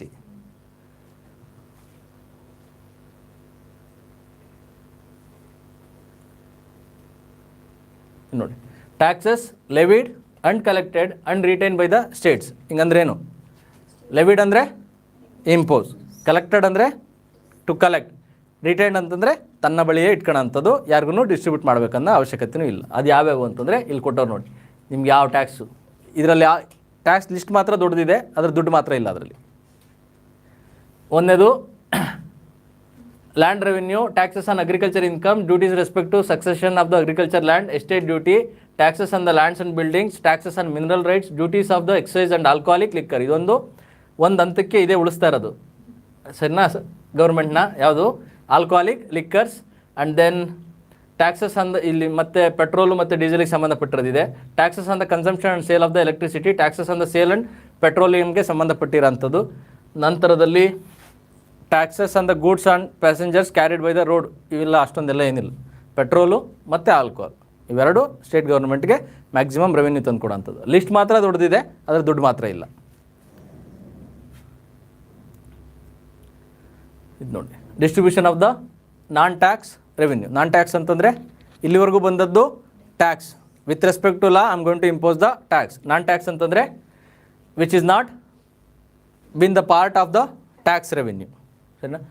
Centre the receipts of the following from the major sources of the non tax revenue to the centre: post and telegraph, postal department, railway department, banking, broadcasting. Broadcasting ಅಂದರೆ national channels ಏನಿದಾವಲ್ಲ, radio ಇರ್ಬೋದು ಅಥವಾ T V ಇರ್ಬೋದು, ಅದರಲ್ಲಿ advertisement ಕೊಟ್ಟರೆ ಬಂದಿರೋಂಥ ದುಡ್ಡು. Then coinage and currency, and then the central public sector enterprises. ಏನಿದ್ರ ಅರ್ಥ? PSUs ಅಂತ ಅಷ್ಟೇನೇನಿಲ್ಲ. ಎಸ್ಟೇಟ್ ಆ್ಯಂಡ್ ಲ್ಯಾಬ್ಸ್ ಅಂದರೆ ಓದಿರಾ ಇದು? ಈಗ ಯಾವುದೋ ಒಂದು ಪ್ರಾಪರ್ಟಿ ಇರುತ್ತೆ, ಆ ಪ್ರಾಪರ್ಟಿಗೆ ವಾರಸುದಾರ ಇರೋಲ್ಲ ಯಾರೂ. ಇವ್ರು not be any legal air, ಇವ್ರ ನಂತರ ಇನ್ನು ಯಾರಿಗೆ ಟ್ರಾನ್ಸ್ಫರ್ ಆಗಬೇಕು ಅಂತ. ಅಥವಾ ಯಾವುದೋ ಒಂದು ಆಸ್ತಿ ಇರುತ್ತೆ, ಅದಕ್ಕೆ ಓನರ್ಶಿಪ್ ರೈಟ್ಸ್ ಇರೋದಿಲ್ಲ. ಅಥವಾ ಯಾರಿಗೊಬ್ಬ ಆಸ್ತಿ ಟ್ರಾನ್ಸ್ಫರ್ ಮಾಡಬೇಕು, ಆ ವಿಲ್ನ ಕರೆಕ್ಟಾಗಿ ಬರೋದಿಲ್ಲ ಯಾರಿಗೂ ಹೋಗಬೇಕು ಅದು ಅಂತ. ಸೊ ಈ ಥರದ ಪ್ರಾಪರ್ಟಿ ಏನಿದಾವಲ್ಲ ಅದೆಲ್ಲದೂ ಸೆಂಟ್ರಲ್ ಗೌರ್ಮೆಂಟ್ ಕೊಟ್ಟೋಗುತ್ತೆ. ಎಲ್ಲೆಲ್ಲಿ ಡೌಟ್ ಬರುತ್ತಲ್ಲ ಅದು. ಈಗ ನಿಮ್ಮ ಸುತ್ತಮುತ್ತಲೂ ಇದು ಕೇಂದ್ರ ಸರ್ಕಾರದ ಆಸ್ತಿ, ಇದು ರಾಜ್ಯ ಸರ್ಕಾರದ ಆಸ್ತಿ, ಇದು BDA ಆಸ್ತಿ ಅಂತೇಳಿ ಬರೆದಿಟ್ಟಿರ್ತಾರಲ್ಲ ಅವೆಲ್ಲ ಇದು. Next, the states receipt from the following from the major sources of the non tax revenue: irrigation, forest, fishery, state public sector enterprises. Next ಇಲ್ಲಿರೋಂಥದ್ದು ಆಸ್ತಿನೂ ಅಷ್ಟೇ. ಎರಡನೇದು grants in aid to the states. Non tax revenue, tax revenue ಎರಡಾಯಿತು. ಅದಾದಮೇಲೆ ಬಂದಿರೋಂಥ ದುಡ್ಡನ್ನು ಕೊಡಬೇಕು, ಯಾವ ರೀತಿಯಾಗಿ ಕೊಡ್ತೀನಿ ಅಂತ. ಏಡ್ ಅಂದ್ರೇನು, ಗ್ರಾಂಟ್ಸ್ ಇನ್ ಏಡ್ ಅಂದ್ರೇನು, ಗ್ರಾಂಟ್ ಅಂತಂದ್ರೇನು, ಕ್ರೆಡಿಟ್ ಅಂತಂದ್ರೇನು, ಲೋನ್ ಅಂತಂದ್ರೇನು, ಬಾರೋಯಿಂಗ್ ಅಂತಂದ್ರೇನು.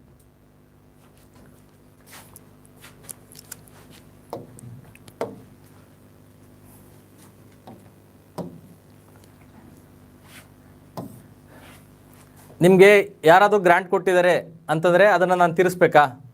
ಗ್ರಾಂಟ್ ಮನೆಗಳು ಅಂತ ಹೇಳ್ತೀರಾ. ಆ ಗ್ರಾಂಟ್ ಮನೆಗಳು ಅಂತಂದರೆ ಸರ್ಕಾರ ನೀವೊಂದಿಷ್ಟು ದುಡ್ಡು ಹಾಕಿದರೆ ಅವ್ರು ಸರ್ಕಾರ ಒಂದಿಷ್ಟು ದುಡ್ಡು ಕೊಟ್ಟಿದೆ, ಆ ಕೊಟ್ಟಿರೋ ದುಡ್ಡನ್ನ ವಾಪಸ್ ಕೊಡಬೇಕು ಅಂತಿದೆಯಾ? ಇಲ್ಲ ತಾನೆ. That is what we call grant in aid.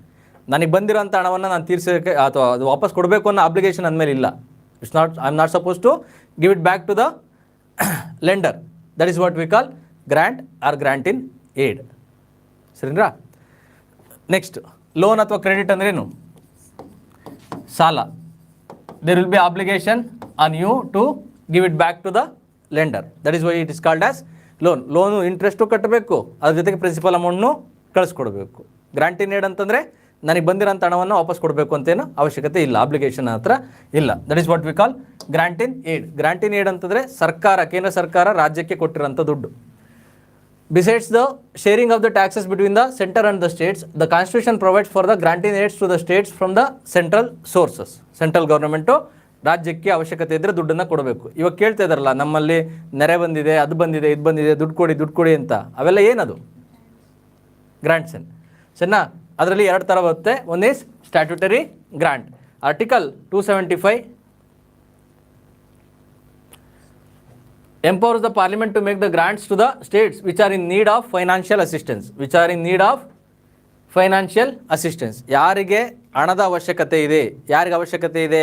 ನಾನು ಡೆವಲಪ್ಮೆಂಟ್ ಮಾಡಬೇಕು ಅಂತಂದರೆ ನನಗೆ ಅವಶ್ಯಕತೆ ಇದೆ. ನಮ್ಮೂರಲ್ಲಿ ಇದು ಬಂದಿದೆ, ಜಾಸ್ತಿಯಾಗಿ ಪ್ರವಾಹ ಬಂದಿದೆ ಅಂತಂದರೆ ಅದನ್ನು ಸರಿಪಡಿಸ್ಬೇಕು ಅಂತಂದರೆ ನನಗೆ ಅವಶ್ಯಕತೆ ಇದೆ. ಅಥವಾ ಬರಗಾಲ ಬಂದಿದೆ ಅಂತಂದರೆ ಇಲ್ಲಿರೋಂತಹ ರೈತರಿಗೆ ನಾನು ಹಣವನ್ನು ಕೊಡಬೇಕು ಅಂತಂದರೆ ಅದಕ್ಕೆ ನಂಗೆ ಅವಶ್ಯಕತೆ ಇದೆ. ಆಗ ಫೈನಾನ್ಷಿಯಲ್ ಅಸಿಸ್ಟೆನ್ಸು ಸೆಂಟ್ರಲ್ ಗೌರ್ಮೆಂಟಿಂದ ಸ್ಟೇಟ್ ಗೌರ್ಮೆಂಟ್ಗೆ ಬರುತ್ತೆ. And not to every state. ಇದನ್ನು ಕರೆಕ್ಟಾಗಿ ನೆನ್ಪಿಟ್ಕೊಳ್ಳಿ. Also different sums may be fixed for the different states. These sums are charged on the consolidated fund of India every year.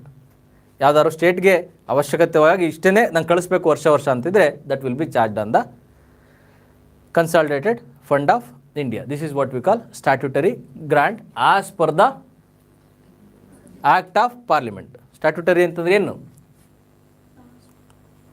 It should be passed by the parliament ಅಂತ. ಅಂದರೆ it should have the backup of any law or the act, continues ಆಗಿ ಹೋಗ್ತಾ ಇರುತ್ತೆ. Apart from this general provision, constitution also provides for the specific grant for promoting the welfare of the scheduled tribes in a state for raising the level of administration of the scheduled areas in the state including the state of Assam. ಆಯಿತಾ, ಸ್ಪೆಸಿಫಿಕ್ಕಾಗಿ scheduled ಟ್ರೈಬ್ಸ್ಗೆ ವೆಲ್ಫೇರ್ಗೆ ಅಂತಲೇ ದುಡ್ಡನ್ನು ಕಳಿಸ್ಬೋದು. ಇವೆಲ್ಲದನ್ನು ಸಹ statutory grants ಒಳಗಡೆ ಬರುತ್ತೆ. So statutory grants means they are the parliamentary backup of law ಅಷ್ಟೇ. Next discretionary grants. Discretionary ಅಂತಂದರೆ ನನ್ನ ಸ್ವಂತ ಇಚ್ಛೆಯಿಂದ ಕೊಡೋ ಅಂಥದ್ದು. ಆ ಸ್ವಂತ ಇಚ್ಛೆಯಿಂದ ಯಾರು ಕೊಡ್ತಾರೆ ಅಂತಂದರೆ these grants are also known as the discretionary grants and the reason being that the center is under no obligation to give these grants and the matter lies within the discretion. ಆಯಿತಾ, ಹಿಂದ್ಗಡೆ ಏನಿತ್ತು article 275 ಹೇಳ್ತಾ ಇದೆ ಅಂತಂದರೆ ಕೊಡಲೇಬೇಕು ತೆಗೆದು ಅಂತ. ಅಂದರೆ parliament has made the law, because of that law they have to give the money to certain areas. ಇಲ್ಲೇನು ಹೇಳ್ತಾ ಇದೆ, it is the discretionary. Discretionary ಅಂತಂದರೆ ಮೇರಿ ಮರ್ಜಿ ಅಂತ, ನನ್ನ ಇಚ್ಛೆ, ನನ್ನ ಸ್ವಂತ ಇಚ್ಛೆಯಿಂದ ಇಷ್ಟ ಇದ್ದರೆ ಕೊಡ್ತೀನಿ, ಇಲ್ಲ ಅಂತಂದರೆ ಬಿಡ್ತೀನಿ ಅನ್ನೋ ಒಂದು ಮಾತು. ನೆಕ್ಸ್ಟ್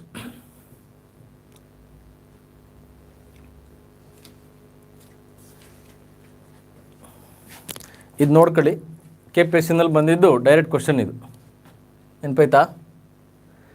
GST ಕೌನ್ಸಿಲ್ ಯಾವುದರಲ್ಲಿದೆ ಅಂತ GST ಕೌನ್ಸಿಲ್ದು ಪವರ್ಸ್ ಕೊಟ್ಟಿದ್ದಾರೆ, ಒಂದು ಸರಿ ಓದಿ, ಈಸಿ ಇದೆ. ನೆಕ್ಸ್ಟ್ ಫೈನಾನ್ಸ್ ಕಮಿಷನ್ನ ನಾವು ಪೂರ್ತಿಯಾಗಿ ತಗೊಳ್ತೀವಲ್ಲ, ಅದರಲ್ಲಿ ನಾನು ಹೇಳ್ತೀನಿ. Finance commission will give the recommendation regarding the distribution of the revenue of the central government between center and the States. ಅದ್ರ ಜೊತೆಗೆ and it will also it's not only speak about the vertical division that is between the central government and the state government. It will also speak about the horizontal division of the money between the state 1 to state 30. So, and it will also speak about the how much money should be paid or how the local government should be strengthened. ಇದು finance ಕಮಿಷನ್ಗೆ ಇರೋ ಅಂಥದ್ದು. ಆ finance ಕಮಿಷನ್ದು next constitutional bodies ತಂಡಾಗ ನೋಡ್ಬೋದು. What ever recommendation given by the finance commission, they are advisory in nature, not binding on the government. So ನಾವು ಹಿಂದೆ ಓದಿದ್ವಿ ಏನಂತಂದರೆ money will be collected by the centre and it will be with the centre and it will be distributed between center and state ಅಂತ. ಆ distribution ಆಗಬೇಕಾದ್ರೆ ಯಾರು ಇದನ್ನು ಕೊಡ್ತಾರೆ ಅಂತ recommendation, the finance commission will give the recommendation. These recommendation are not binding on the central government. So ಅವ್ರು ಇಷ್ಟಪಟ್ಟರೆ ಕೊಡ್ಬೋದು, ಇಲ್ಲಾಂದರೆ ಇಲ್ಲ. ಆ ಡಿಸ್ಟ್ರಿಬ್ಯೂಟೆಡ್ ಇದೆಯಲ್ಲ, ಈಗ 100 ಇದೆ ಅಂದ್ಕೊಳ್ಳಿ, ಆ 100ರಲ್ಲಿ ಡಿಸ್ಟ್ರಿಬ್ಯೂಷನ್ ಅಂತಂದರೆ 199 ಮಾಡಿರೋ ಡಿಸ್ಟ್ರಿಬ್ಯೂಷನ್ನೇ ಅದು, 50 ಮಾಡಿದ್ರು ಡಿಸ್ಟ್ರಿಬ್ಯೂಷನ್ನೇ ಅದು. ನನ್ನ ಹತ್ರ ಇರೋದನ್ನ ಬೇರೆಯವ್ರಿಗೆ ಕೊಡ್ತಾ ಇದ್ದೀನಿ ಅಂತ.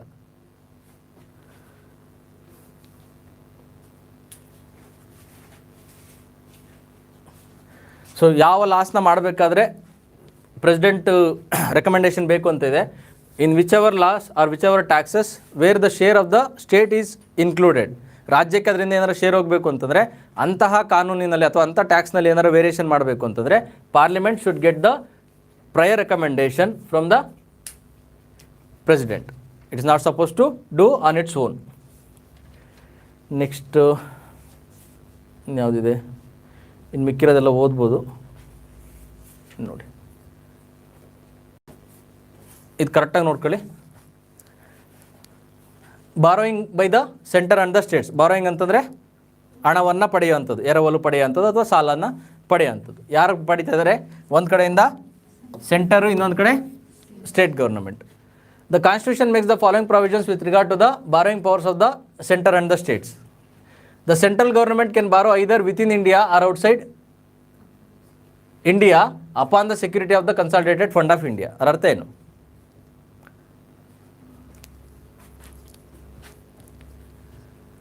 Center can borrow either within India or outside India. ಸರಿನಾ? ಒಂದೇನು ಅಂತಂದರೆ they can borrow from the domestic market. Bharat ದೇಶದಲ್ಲಿರುವಂಥ ಭಾರತೀಯರು ಏನಿದಾರಲ್ಲ ಅವರಿಂದ ದುಡ್ಡನ್ನು ಪಡಿಬೋದು ಸರ್ಕಾರ. ಇಲ್ಲ ಅಂತಂದರೆ ಹೊರಗಡೆಯಿಂದ ದೇಶವನ್ನು ಬಿಟ್ಟು ಹೊರಭಾಗದಿಂದನೂ ಬೇಕಿರೋ ದುಡ್ಡನ್ನು ಪಡಿಬೋದು. ಅದು ಪಡೆಯೋದಕ್ಕೆ ಯಾರಿಗೆ ಅಧಿಕಾರ ಇದೆ ಭಾರತ ದೇಶದಲ್ಲಿ? Only central government, not the state government. ಸರಿನಾ? And the limit what central government can borrow that might be fixed by the parliament. ಆದರೆ ಪಾರ್ಲಿಮೆಂಟ್ ಇದುವರೆಗೂ ಫಿಕ್ಸ್ ಮಾಡಿಲ್ಲ. ಆದರೆ ಪವರ್ ಕಾನ್ಸ್ಟಿಟ್ಯೂಷನ್ ಏನಂತ ಕೊಟ್ಟಿದೆ ಅಂತಂದರೆ ಇಲ್ಲಿ ಕೊಟ್ಟಿದೆ ನೋಡಿ. But both the within the limits fixed by the parliament ಅಂತ ಕಾನ್ಸ್ಟಿಟ್ಯೂಷನ್ ಕೊಟ್ಟಿರೋದು. But no law such law been enacted by the parliament. Central government can borrow from India or from outside the India. Second ಸ್ಟೇಟ್ಮೆಂಟಿಗೆ ಬನ್ನಿ. State government can borrow within India, they can't borrow from the abroad. ಸರಿನಾ? ಇದು ಎಷ್ಟು ಸತ್ಯ ಎಷ್ಟು ಸುಳ್ಳು ನಿಮ್ಗೆ ಏನೆಲ್ಲ ಡೌಟ್ ಬರ್ತಾ ಇದೆ ಕರೆಕ್ಟಲ್ಲಿ ಹಾಕಿ. ಈಗ ಇನ್ಫೋಸಿಸ್ ಇದೆ, ಇದಕ್ಕೆ ಎಷ್ಟೋ ಕೋಟ್ಯಾಂತರ ರೂಪಾಯಿ ಹೊರಗಡೆಯಿಂದ ಫಾರಿನ್ ಇನ್ವೆಸ್ಟ್ಮೆಂಟ್ ಬರುತ್ತೆ. ಬೇರೆ ಯಾವ್ಯಾವುದೋ ಕಂಪ್ನಿ ಇದೆ, ಇದಕ್ಕೆಲ್ಲ ಬೇರೆ ಕಡೆಯಿಂದ ಬರುತ್ತೆ. ಅದೆಲ್ಲ ಹೆಂಗೆ ಬರೋಕ್ಕೆ ಸಾಧ್ಯ?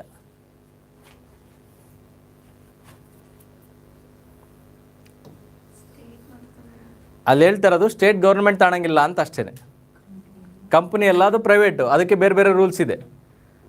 ಸರಿನಾ? ಅವು ತಗೋಬೋದು. ಇಲ್ಲಿ ಹೇಳ್ತಾ ಇರೋದು ಸ್ಟೇಟ್ ಗೌರ್ಮೆಂಟ್. ಸರಿ, ಇನ್ನೆಲ್ಲ ಕೇಸಲ್ಲೂ ತಾಣಂಗಿಲ್ವಾ? ಅವ್ರಿಗೇನಾದ್ರು ಎಕ್ಸೆಪ್ಷನ್ ಕೊಟ್ಟಿದ್ದಾರಾ? ಕೊಟ್ಟಿರ್ಬೋದು. ಸರಿನಾ?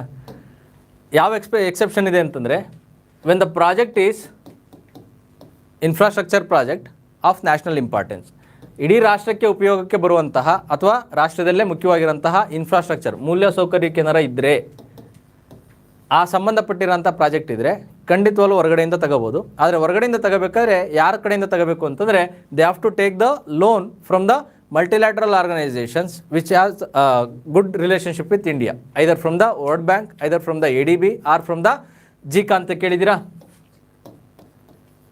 ಜಪಾನ್ ಇಂಟರ್ನ್ಯಾಷನಲ್ ಕೋಆಪರೇಷನ್ ಅಸಿಸ್ಟೆನ್ಸ್ ಅಂತ ಏನಿದೆಯಲ್ಲ ಇದು, ಇವರು ಸಹ ಇನ್ಫ್ರಾಸ್ಟ್ರಕ್ಚರ್ಗೆ ದುಡ್ಡನ್ನು ಕೊಡ್ತಾರೆ. ಆ ದುಡ್ಡನ್ನು ತಗೋಬೋದು. ಈಗ ರೀಸೆಂಟಾಗಿ ಇದೊಂದು ತಾಂಡಿದೆ ಅಂತಂದರೆ, ಮುಂಬೈನಲ್ಲಿರುವಂತಹ Mumbai Mahanagar region development authority MMRDA, ಇವರು they have taken the money from Japanese international assistance to implement Mumbai trans harbour line MHL ಅಂತ. ಮುಂಬೈ ಟ್ರಾನ್ಸ್ ಆರ್ಬರ್ ಲೈನ್ ಇದೊಂದು ಪ್ರಾಜೆಕ್ಟು. ಇದು ಒಂದು state authority. This is the project Mumbai trans harbour line. ಯಾವುದೊಂದು ಸಮುದ್ರ ತೀರಕ್ಕೆ ಇದನ್ನು ಕಟ್ಟಬೇಕಾಗಿತ್ತು. ಅದಕ್ಕೆ ಬೇಕಾಗಿದ್ದಂತಹ ದುಡ್ಡು 17,000 ಕೋಟಿ. ಆ 17,000 ಕೋಟಿನಲ್ಲಿ 15,000 ಕೋಟಿ ಈ ಜಾಪನೀಸ್ ಕಂಪ್ನಿ ಕೊಟ್ಟಿದೆ. ಇಲ್ಲೇನಂತ ಹೇಳ್ತೈತೆ ಎರಡನೇ statement, the state government can borrow within India and not from the abroad. But ಇಲ್ಲಿರೋ ಅಂಥದ್ದೇನು ಅಫಿಷಿಯಲ್ ಡೆವಲಪ್ಮೆಂಟ್ ಇದು ಇದೆ ಒಂದು ODA ಅಂತ, ಅದನ್ನು ನೀವು ಕರೆಕ್ಟಾಗಿ ಚೆಕ್ ಮಾಡಿ. Even state governments can buy or borrow for the infrastructure purpose which are of the national importance, ಇವಕ್ಕೆ ಮಾತ್ರ, and with the permission of the cabinet, not on its own. Cabinet ಪರ್ಮಿಷನ್ನ ಕೊಡಬೇಕು. ಆ ಪರ್ಮಿಷನ್ನ ಕೊಟ್ಟಾದಮೇಲೆ ಯಾವುದೇ ಒಂದು ಸರ್ಕಾರ ಅಥವಾ ರಾಜ್ಯ ಸರ್ಕಾರ ದುಡ್ಡನ್ನು ಪಡಿಬೋದು. ಅಲ್ಲಿವರೆಗೂ ಹೊರದೇಶದಿಂದ ಅವರು ದುಡ್ಡನ್ನು ತರಂಗೇ ಇಲ್ಲ. ಯಾಕೆ ತರಂಗಿಲ್ಲ ಅಂತಂದರೆ ಇಲ್ಲಿ ಸಮಸ್ಯೆ ಆಗುತ್ತೆ. ತಾಂಡ್ರದ್ದು ಯಾರು? MMRDA. ಸರಿನಾ? ಮುಂಬೈದು ರೀಜನಲ್ ಡೆವಲಪ್ಮೆಂಟ್ ಅಥಾರಿಟಿ. ದುಡ್ಡು ಯಾರು ತೀರಿಸ್ಬೇಕು? ಆ ಸ್ಟೇಟ್ ತೀರಿಸ್ಬೇಕು. ಅಥವಾ ಇಲ್ಲಿ ಇರೋಂಥದ್ದು MMRDAನೇ ತೀರಿಸುತ್ತೆ 17,000 ಕೋಟಿನ ಪ್ರಿನ್ಸಿಪಲ್ ಅಮೌಂಟು ಮತ್ತು ಲೋನ್ನ. ಅದಕ್ಕೆ ಯಾರು ಗ್ಯಾರಂಟಿ ಕೊಟ್ಟಿದ್ದಾರೆ? Consolidated fund of state Maharashtra ಕೊಟ್ಟಿದ್ದಾರೆ. Maharashtra is a part of India. Maharashtra ತೀರಿಸಲಿಲ್ಲ ಅಂತಾರೆ ಯಾರು ತೀರಿಸ್ಬೇಕು? ಕನ್ಸಾಲಿಡೇಟೆಡ್ ಫಂಡ್ ಆಫ್ ಇಂಡಿಯಾ ತೀರಿಸ್ಬೇಕು. ಸರಿನಾ? ಅಲ್ಲಿಂದ ತಕ್ಕೊಡ್ಬೇಕು. ಅಲ್ಲಿಂದ ತಕ್ಕೊಡ್ಬೇಕು ಅಂದರೆ ಯಾರು ದುಡ್ಡು? ಎಲ್ಲರ ಟ್ಯಾಕ್ಸ್ ತಕ್ಕೊಡು. ಈಗ ಮಹಾರಾಷ್ಟ್ರ ಮಾಡಿರೋ ತಪ್ಪಿಗೆ ಬೇರೆ ರಾಜ್ಯಗಳೆಲ್ಲರೂ ಹೊಣೆಗಾರ ಆಗಬೇಕಾಗುತ್ತೆ. ಅದಕ್ಕೋಸ್ಕರನೇ states will not be allowed to borrow from the outside India. So ಇಲ್ಲಿಂದ ಏನಿದೆಯಲ್ಲ, the guarantee been given by the MMRDA and the counter guarantee been given by the central government. ಅದಾದಮೇಲೆ 15,000 ಕೋಟಿ ರಿಲೀಸ್ ಆಗಿರೋದು. ಇನ್ ಕೇಸ್ ಮಹಾರಾಷ್ಟ್ರ ಕೊಡಲಿಲ್ಲ ಅಂದರೆ ನೀವು ಕೊಡಬೇಕು ಅಂತ. ಈಗ ಇಲ್ಲಿ ಈ ಕೌಂಟರ್ ಗ್ಯಾರಂಟಿ ಕೊಡಬೇಕು ಅಂತಂದರೆ ಕ್ಯಾಬಿನೆಟ್ ಬರಲೇಬೇಕು ತಾನೆ ಮಧ್ಯಕ್ಕೆ. ದಟ್ ಈಸ್ ಅರ್ಥ ಆಯ್ತಾ ಇಲ್ಲ ಇದು? The central government can make the loans to any state or give guarantees in respect to the loans raised by any state. Any sums are required for the purpose of making such loans are to be charged on the consolidated fund of India. ಅದು easy ಇದೆ, ನೀವು ನೋಡ್ಕೊಳ್ಳಿ. Next, ಇಂಟರ್ಗವರ್ಮೆಂಟಲ್ tax immunities ಅಂದರೆ ಕೇಂದ್ರ ಸರ್ಕಾರ ಮತ್ತು ರಾಜ್ಯ ಸರ್ಕಾರದ ಕೆಲವು ಬಿಲ್ಡಿಂಗ್ಸ್ ಇದೆ ಅಥವಾ ಯಾವ್ದಾದ್ರು ಒಂದು ಕೆಲಸ ನಡೀತಾ ಇದೆ ಅದರಲ್ಲಿ ಟ್ಯಾಕ್ಸ್ ಎಕ್ಸಂಪ್ಷನ್ ಹೆಂಗಿದೆ ಅಂತೇಳಿ ನೋಡಿ. The property of the center is exempted. The property of the center is exempted from all the tax impose by a state or any authority within the state like municipalities, district boards and panchayats and so on. ಏನಿದ್ರ ಅರ್ಥ? ಕೇಂದ್ರ ಸರ್ಕಾರದ ಯಾವುದೇ ಆಸ್ತಿ ಇದ್ರೂ ಯಾರೂ ತೆರಿಗೆ ಹಾಕಂಗಿಲ್ಲ ಅಂತ. ಅದು ಸೆಂಟ್ರಲ್ ಸ್ಟೇಟ್ ಗೌರ್ಮೆಂಟು ಹಾಕಂಗಿಲ್ಲ, ಲೋಕಲ್ ಅಥಾರಿಟಿನೂ ಹಾಕಂಗಿಲ್ಲ. ನೆಕ್ಸ್ಟ್ ಇಲ್ಲಿ ಬನ್ನಿ. The corporation or the companies created by the central government are not immune to the state taxation or the local taxation. ಇದೇನರ್ಥ? ಅಲ್ಲಿ ಕೊಟ್ಟಿದ್ದು ಪ್ರಾಪರ್ಟಿ, ಇಲ್ಲಿ ಕೊಟ್ಟಿದ್ದು company. Company will be under the company law, ಸರಿನಾ? They will act as a private entity to some extent. ಈಗ BHEL ಇದೆ ಇಲ್ಲೇನೆ. ಆ BHELಲ್ಲಿ ಕೇಂದ್ರ ಸರ್ಕಾರದ ಶೇರ್ ಎಷ್ಟಿದೆ ಅಂತಂದರೆ 60% ಎಬೋ ಐತೆ. Then it is a public company ತಾನೇ ಇದು. ಆ ಕಂಪನಿ ಏನಿದೆಯಲ್ಲ, ಆ ಕಂಪನಿ ಏನೆಲ್ಲ ಇಲ್ಲಿ BHEL ಇಲ್ಲಿ ತಾನೇ ಪಕ್ಕದಲ್ಲಿರೋದು, ಏನೆಲ್ಲ ವಸ್ತುಗಳನ್ನು ಬಳಸ್ತಾ ಇದೆ, ಅದರ ಪ್ರಾಪರ್ಟಿ ಏನಿದೆ ಅಥವಾ ಕಂಪ್ನಿ ಹೆಂಗೆ ವರ್ಕ್ ಆಗ್ತಿದೆಯಲ್ಲ, ಅದಕ್ಕೆ ಕರ್ನಾಟಕ ಗೌರ್ಮೆಂಟ್ ಟ್ಯಾಕ್ಸ್ ಹಾಕ್ಬೋದು. ಅದಕ್ಕೆ ನೀರಿನ ವ್ಯವಸ್ಥೆಯನ್ನು ಮಾಡಿಕೊಡ್ತಾ ಇದ್ದರೆ ಅಥವಾ ಬೇರೆ ಏನಾದರೂ BWSSB ಅಥವಾ ಬೇರೆ ಏನೇನು ಮಾಡ್ತಿದ್ರಲ್ಲ ಅದಕ್ಕೇನೋ ಟ್ಯಾಕ್ಸ್ ಹಾಕಬೇಕು ಅಂದರೆ ಅದಕ್ಕೂ ಸಹ ಲೋಕಲ್ ಅಥಾರಿಟೀಸು ಟ್ಯಾಕ್ಸ್ ಹಾಕ್ಬೋದು. But property of central government they can't be taxed. ಅದು ಮೂವಬಲ್ ಇರ್ಬೋದು, ಇಮೂವಬಲ್ ಇರ್ಬೋದು. But the company or the corporations of the central government they can be taxed. Next ಇದನ್ನು ನೋಡಿ. Exemption of the state property or income from the central taxation. ಕೇಂದ್ರ ಸರ್ಕಾರ ರಾಜ್ಯ ಸರ್ಕಾರದ ಆಸ್ತಿಯ ಮೇಲೆ ಟ್ಯಾಕ್ಸ್ ಹಾಕ್ಬೋದೋ ಇಲ್ವೋ ಅಂತ. The property and the income of the state is exempted from the central taxation. Such income may be derived from sovereign functions of or commercial functions. ಸರಿನಾ? ಸ್ಟೇಟ್ ಪ್ರಾಪರ್ಟಿನೂ ಸಹ ತೆಗೆದುಹಾಕಿದ್ದಾರೆ. And if state is performing any of the commercial activity ಅದನ್ನು tax ಇದು ಮಾಡ್ತಾರೆ, ಅದನ್ನು ಬಿಟ್ಟು ಬೇರೆ ಪ್ರಾಪರ್ಟೀಸ್ಗೆ ಹಾಕೋದಿಲ್ಲ. ಈ ಸ್ಟೇಟ್ಮೆಂಟ್ನ ನೋಡ್ಕೊಳ್ಳಿ ಕರೆಕ್ಟಾಗಿ. Notably the property and the income of the local authorities, property and the income of the local authorities situated within a state are not exempted from the central taxation. ಏನಿದ್ರ ಅರ್ಥ? ಲೋಕಲ್ ಅಥಾರಿಟಿ ಅಂದರೆ ಯಾರು?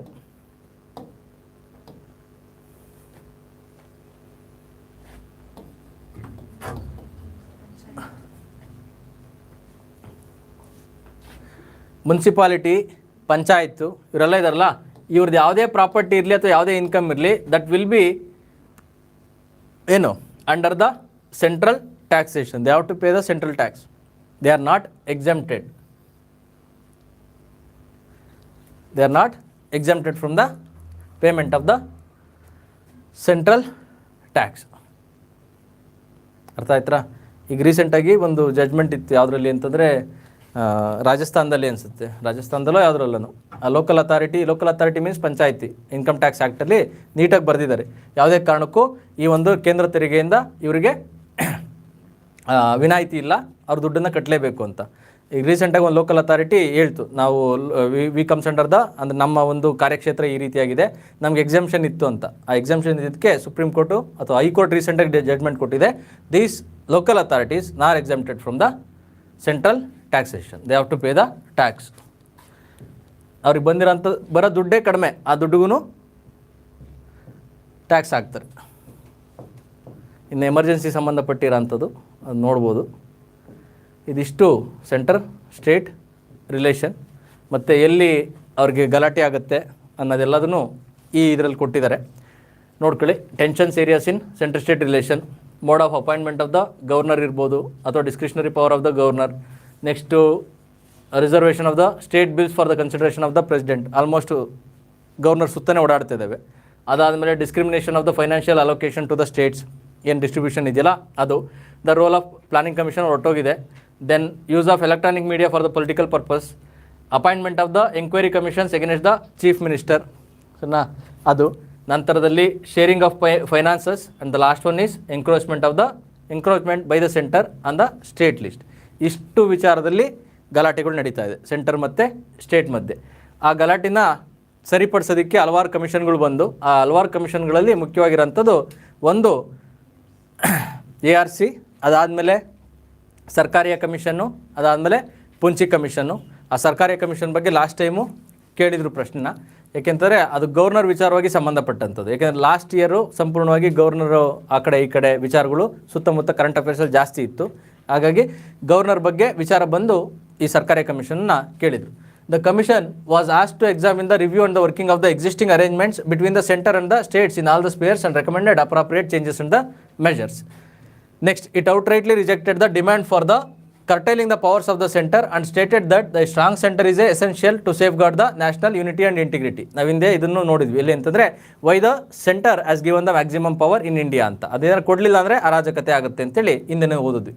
Next thing, ಅವ್ರು ಕೊಟ್ಟಿರೋಂಥ recommendation it has given the more than 250 recommendations and out of that 180 recommendation been implemented. ಆ ರೆಕಮೆಂಡೇಷನಲ್ಲಿ ಮುಖ್ಯವಾಗಿರೋಂಥದ್ದು the permanent inter state council. ನೀವು ಮುಂದೆ ಓದಕ್ಕೆ ಸ್ಟಾರ್ಟ್ ಮಾಡ್ತೀರಾ ಇಂಟರ್ ಸ್ಟೇಟ್ ಕೌನ್ಸಿಲ್ ಅಂದರೆ ಏನು ಅಂತ. Then it told that article 356 or the president's rule should be used very sparingly. All India services should be strengthen to strengthen the inter state relation ಅಥವಾ center state relation. Next, when the president withholds his assent to the state bills, the reason should be communicated to the state government. ಈ absolute veto ಅವ್ರು ಏನಾರು exercise ಮಾಡಿದ್ದಾರೆ ಅಂತಂದರೆ then he has to give the reason. Then the zonal council should be constituted afresh and reactivated to promote the spirit of federalism. Zonal council ಅಂತಂದ್ರೆ ಏನು ಅಂತ next ಚಾಪ್ಟ್ರಲ್ಲಿ ನೋಡ್ಬೋದು. ನಂತರದಲ್ಲಿ ಇರೋಂಥದ್ದು 9th ಸ್ಟೇಟ್ಮೆಂಟಿಗೆ ಬನ್ನಿ. The centre should consult the States before making the law on A subject on the concurrent list. ಇದು recommendation ಕೊಟ್ಟರು, but ಅದಿನ್ನೂ ಕಾರ್ಯರೂಪಕ್ಕೆ ಬಂದಿಲ್ಲ. The procedure of consulting the chief minister in the appointment of the state governor should be prescribed in the constitution it self. ಈ ಸರಿ ಇದನ್ನೇ ತಾನೇ ಕೇಳಿದ್ದು, ಇದನ್ನು ಕೇಳಿದ್ರೆ ಅಥವಾ ಈ should be from the other state ಅಂತಲ್ಲ. 2019 ಕೇಳಿರೋಂಥದ್ದು in relation with the governor it should B consulted. Next, the governor cannot dismiss the council of ministers so as long as it commands the majority in the assembly. Right, this is been applied in India as per the rules. ಇವಾಗಿರೋಂಥ ಸಂದರ್ಭದಲ್ಲಿ majority ಅಂತಂದರೆ ಈ should prove, if ಈ proves the majority then ಈ will not B dismissed or the legislation will not be dissolved. No commission of inquiry should be set up against the state minister unless a demand is made by the parliament. ಸರಿನಾ? ಇವಾಗ ಸದ್ಯಕ್ಕೆ ಈಗಿರೋ ಪರಿಸ್ಥಿತಿನಲ್ಲಿ governor permission ಕೊಟ್ಟರೆ ಎಂಕ್ವೈರಿನ start ಮಾಡ್ತಾರೆ. ಯಡಿಯೂರಪ್ಪ ಅವ್ರನ್ನ ಕಳಿಸಿದ್ರು ಗೊತ್ತಾ, ಅವ್ರ ಮೇಲೆ ಇದನ್ನು ಇನ್ವೆಸ್ಟಿಗೇಷನ್ ಎಲ್ಲ ನಡೀತು. ಸಂತೋಷ್ ಹೆಗ್ಡೆ ಅವ್ರನ್ನ ನಡೆಸಿದ್ರಲ್ಲ, ಅದು ಗವರ್ನರ್ ಪರ್ಮಿಷನ್ ಕೊಟ್ಟಿದ್ರೆ ನಡೆಸೋಕ್ಕೆ ಸ್ಟಾರ್ಟ್ ಮಾಡಿದ್ರು.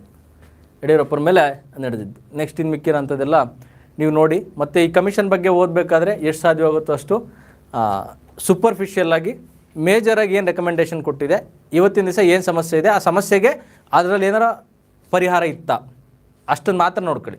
ಮತ್ತು ಕರೆಂಟ್ ಇಶ್ಯೂಸ್ಗೆ ಏನಾರು ರಿಲೇಟೆಡು ಅದರಲ್ಲಿ ರೆಕಮೆಂಡೇಷನ್ ಇದ್ದರೆ ಅವನ್ನ ಮಾತ್ರ ನೆನ್ಪಿಡಿ, ಎಲ್ಲದನ್ನೂ ನೆನ್ಪಿಡಬೇಕು ಅನ್ನೋ ಅವಶ್ಯಕತೆ ಇಲ್ಲ.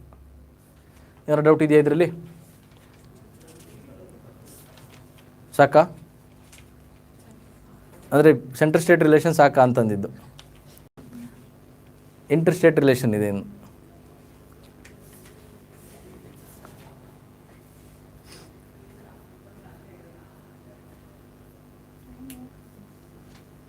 ಇನ್ನೊಂದು ಮುಗಿಯುತ್ತಿದ್ದು ಬೇಗ.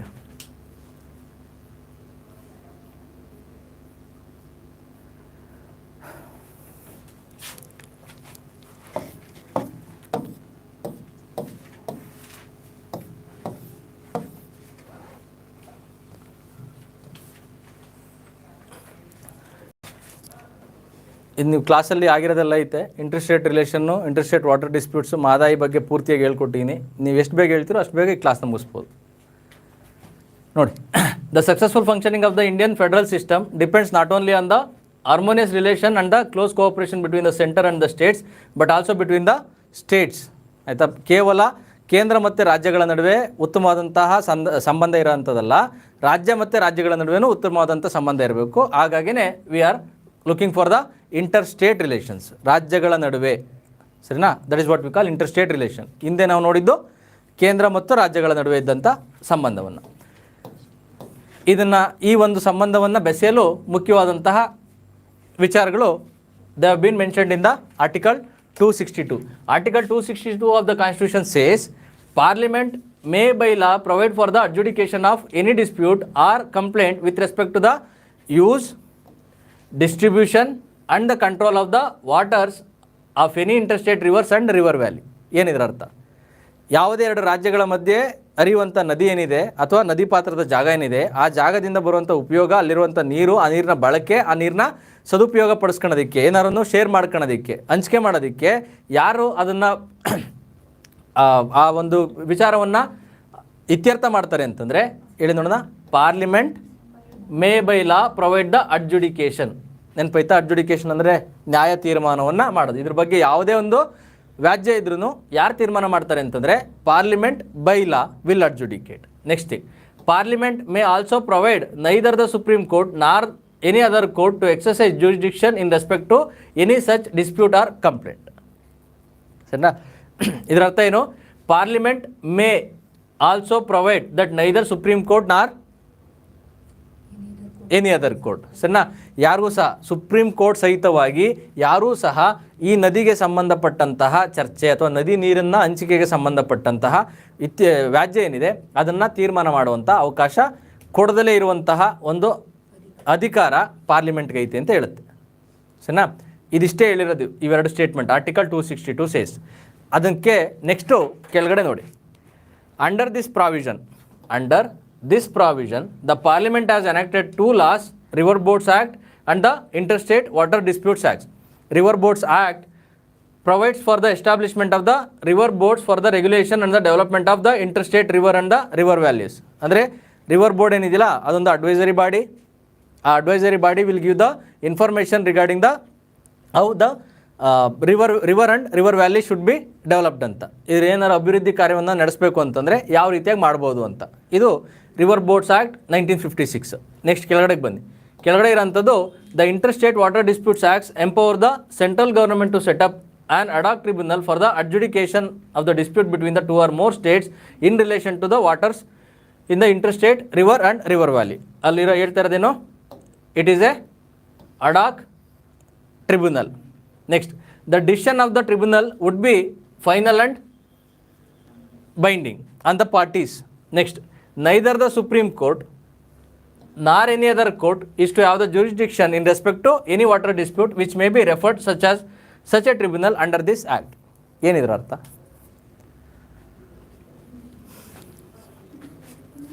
ಇಲ್ಲೇನಂತ ಹೇಳ್ತೈತೆ? Parliament by law can exclude supreme court ಅಂತ. ಇದು ಇಲ್ಲೇನು ಹೇಳ್ತಾ ಇದೆ? ಇಲ್ಲಿ ಹೇಳ್ತಾ ಇರೋದು interstate water dispute act says that supreme court is excluded from the adjudication of this ಅಂತ. ಅಂದರೆ ಅದರ ಅರ್ಥ ಏನು ಅಂತಂದರೆ ಸುಪ್ರೀಂ ಕೋರ್ಟ್ಗೆ ಈ ನದಿ ನೀರಿನ ಇತ್ಯರ್ಥವನ್ನು ಮಾಡುವಂತಹ ಅಥವಾ ನದಿ ನೀರಿನ ಹಂಚಿಕೆಯನ್ನು ಇತ್ಯರ್ಥ ಮಾಡುವಂತಹ ಅಧಿಕಾರ ಯಾವುದೇ ಕಾರಣಕ್ಕೂ ಇಲ್ಲ. ಅದು ಎಲ್ಲಿ ಡಿಸೈಡ್ ಆಗಿದೆ ಅಂತಂದರೆ it's not been decided in the constitution, it's been decided or given in the interstate water dispute act. ನಿಮ್ಗೇನಾದರೂ ಆರ್ಟಿಕಲ್ 262ನಲ್ಲೇ ಸುಪ್ರೀಂ ಕೋರ್ಟಿಂದ ತೆಗೆದಾಕಿದ್ದಾರೆ ಅಥವಾ ಸುಪ್ರೀಂ ಕೋರ್ಟ್ಗೆ ಇತ್ಯರ್ಥ ಮಾಡುವಂತಹ ಅಧಿಕಾರ ಇಲ್ಲ ಅಂತೇಳಿ ಸ್ಟೇಟ್ಮೆಂಟ್ ಬಂತು ಅಂತಂದರೆ ಅದು ತಪ್ಪು statement. Based on the law which is been made by the parliament, the supreme court is not given the power. ಈ ಲಾ ಎಲ್ಲಿಂದ ಮಾಡಿದ್ದಾರೆ ಅಂತಂದರೆ based on the provisions of the article 262. ನಿಮ್ಗೆ ಅಲ್ಲಿ ಪ್ರಶ್ನೆ ಕೊಡ್ಬೇಕಾದ್ರೆ ನೇರವಾಗಿ ಕೊಡ್ತಾರೆ. Article 262 says supreme court been deprived of the power of adjudication with respect to water ಅಥವಾ ರಿವರ್ ಆ್ಯಂಡ್ ರಿವರ್ ವ್ಯಾಲಿ ಅಂತ. ಅದು ತಪ್ಪು statement. Act makes that supreme court is deprived of that power. ಅರ್ಥ ಆಯ್ತಾರೆ? ಈಗ ಕರೆಕ್ಟಾಗಿ ನೋಡ್ಕೊಳ್ಳಿ. Any dispute between the 2 states with respect to water will be adjudicated by the ad hoc tribunal. Tribunal ಅಂದರೆ quasi judicial body ಅಂತ ಹೇಳಿದ್ದೀವಿ. ಇಲ್ಲೊಂದು ad hoc ಇದೆ. Ad hoc ಅಂತಂದರೆ ಟೆಂಪರರಿ ಇನ್ ನೇಚರ್. ಆ ಒಂದು ಕಾರ್ಯಕ್ಕೆ ಅಂತ ಹೇಳ್ಬಿಟ್ಟು ನಿಯೋಜಿಸಲಾಗಿರುತ್ತೆ. ಅದರಲ್ಲಿ ಯಾರು ಇರ್ತಾರೆ ಅಂತಂದರೆ ಸುಪ್ರೀಂ ಕೋರ್ಟ್ ಜಡ್ಜಸ್ ಅಥವಾ ಹೈಕೋರ್ಟ್ ಜಡ್ಜಸ್ ಇರ್ತಾರೆ. ಆ ಹೈಕೋರ್ಟ್ ಜಡ್ಜಸ್ಗೆ ಎಕ್ಸ್ಪರ್ಟ್ಸು ಅಸಿಸ್ಟ್ ಮಾಡ್ತಾರೆ. ಅದ್ರ ಜೊತೆಗೆ ಯಾವ್ಯಾವ ಸ್ಟೇಟಲ್ಲಿ ಇದಿರುತ್ತಲ್ಲ, ಜಗಳ ಇರುತ್ತಲ್ಲ, ಅಲ್ಲಿಂದ ಒಬ್ಬೊಬ್ಬರು ಮೆಂಬರ್ ಬಂದಿರ್ತಾರೆ. ಆ ಮೆಂಬರ್ ಅವ್ರಿಗೆ ಇನ್ಫಾರ್ಮೇಷನ್ನ ಕೊಡ್ತಾ ಇರ್ತಾರೆ. ಇಲ್ಲಿ ಹಿಂಗಾಗಿದೆ ಸ್ವಾಮಿ, ನಮ್ಮ ಕಷ್ಟಗಳು ಇಷ್ಟಿದ್ದಾವೆ ಅಂತೇಳಿ ಬೇರೆ ಬೇರೆ ಎಲ್ಲ ಇನ್ಫಾರ್ಮೇಷನ್ನ ಕೊಡಬೇಕು. They are going to visit each and every place. ಅವರೆಲ್ಲ ಹೇಳ್ತಾರಲ್ಲ ಅಲ್ಲಿಗೆ ಎಕ್ಸ್ಪರ್ಟ್ಸು ಮತ್ತು ಈ ಜಡ್ಜ್ ಏನಿದ್ದಾರೆ, ಈ ಮೆಂಬರ್ಸು, ಚೇರ್ಮನ್ಗಳು ಅಥವಾ ಈ ಮೆಂಬರ್ಸ್ ಏನಿದ್ದಾರೆ ಅವರೆಲ್ಲ ಬಂದು ಆ ಒಂದು ನದಿ ಪಾತ್ರದ ಜಾಗದಲ್ಲಿ ಪೂರ್ತಿ ಓಡಾಡಿ ಒಂದು ಇನ್ಫಾರ್ಮೇಷನ್ನ ಕಲೆಕ್ಟ್ ಮಾಡಿ ಆಮೇಲೆ they are going to provide the report or the verdict. That verdict is final and binding. ಯಾರ ಮೇಲೆ? ಯಾವ ಕರ್ನಾಟಕದವ್ರು ಹೋರಾಟ ಮಾಡ್ತಿದ್ರೆ ಕರ್ನಾಟಕ, ತಮಿಳ್ನಾಡು ಇದ್ದರೆ ತಮಿಳ್ನಾಡು, ಪಾಂಡಿಚೇರಿ ಇದ್ದರೆ ಪಾಂಡಿಚೇರಿ, ಕೇರಳ, ಕಾವೇರಿ ಇದ್ದರೆ ತಗೊಂಡು 4 ಜನ ಇದ್ದರು. ಆ 4 ಜನನೂ ಅದಕ್ಕೆ ಒಪ್ಕೋಬೇಕು ಅಂತ. ಆದರೆ we approach the supreme court. ನೆನಪಾಗ್ತಾ ಇದೆಯಾ ಈಗ ಇವೆಲ್ಲ? ಇದರಲ್ಲಿ ಏನು ಹೇಳ್ತಾ ಇದೆ? No one can have the right except this tribunal, no one will give the verdict with respect to the share of water. The whatever verdict being given by the ad hoc tribunal is final and binding. But ನಾವು ಹೋಗಿದ್ದು supreme ಕೋರ್ಟ್ಗೆ. ಅಲ್ಲಿ ಹೆಂಗೆ ಹೋದ್ವಿ? ಯಾವ power ಐತೆ? Extra ಜುಡಿಷಿಯಲ್ಲ.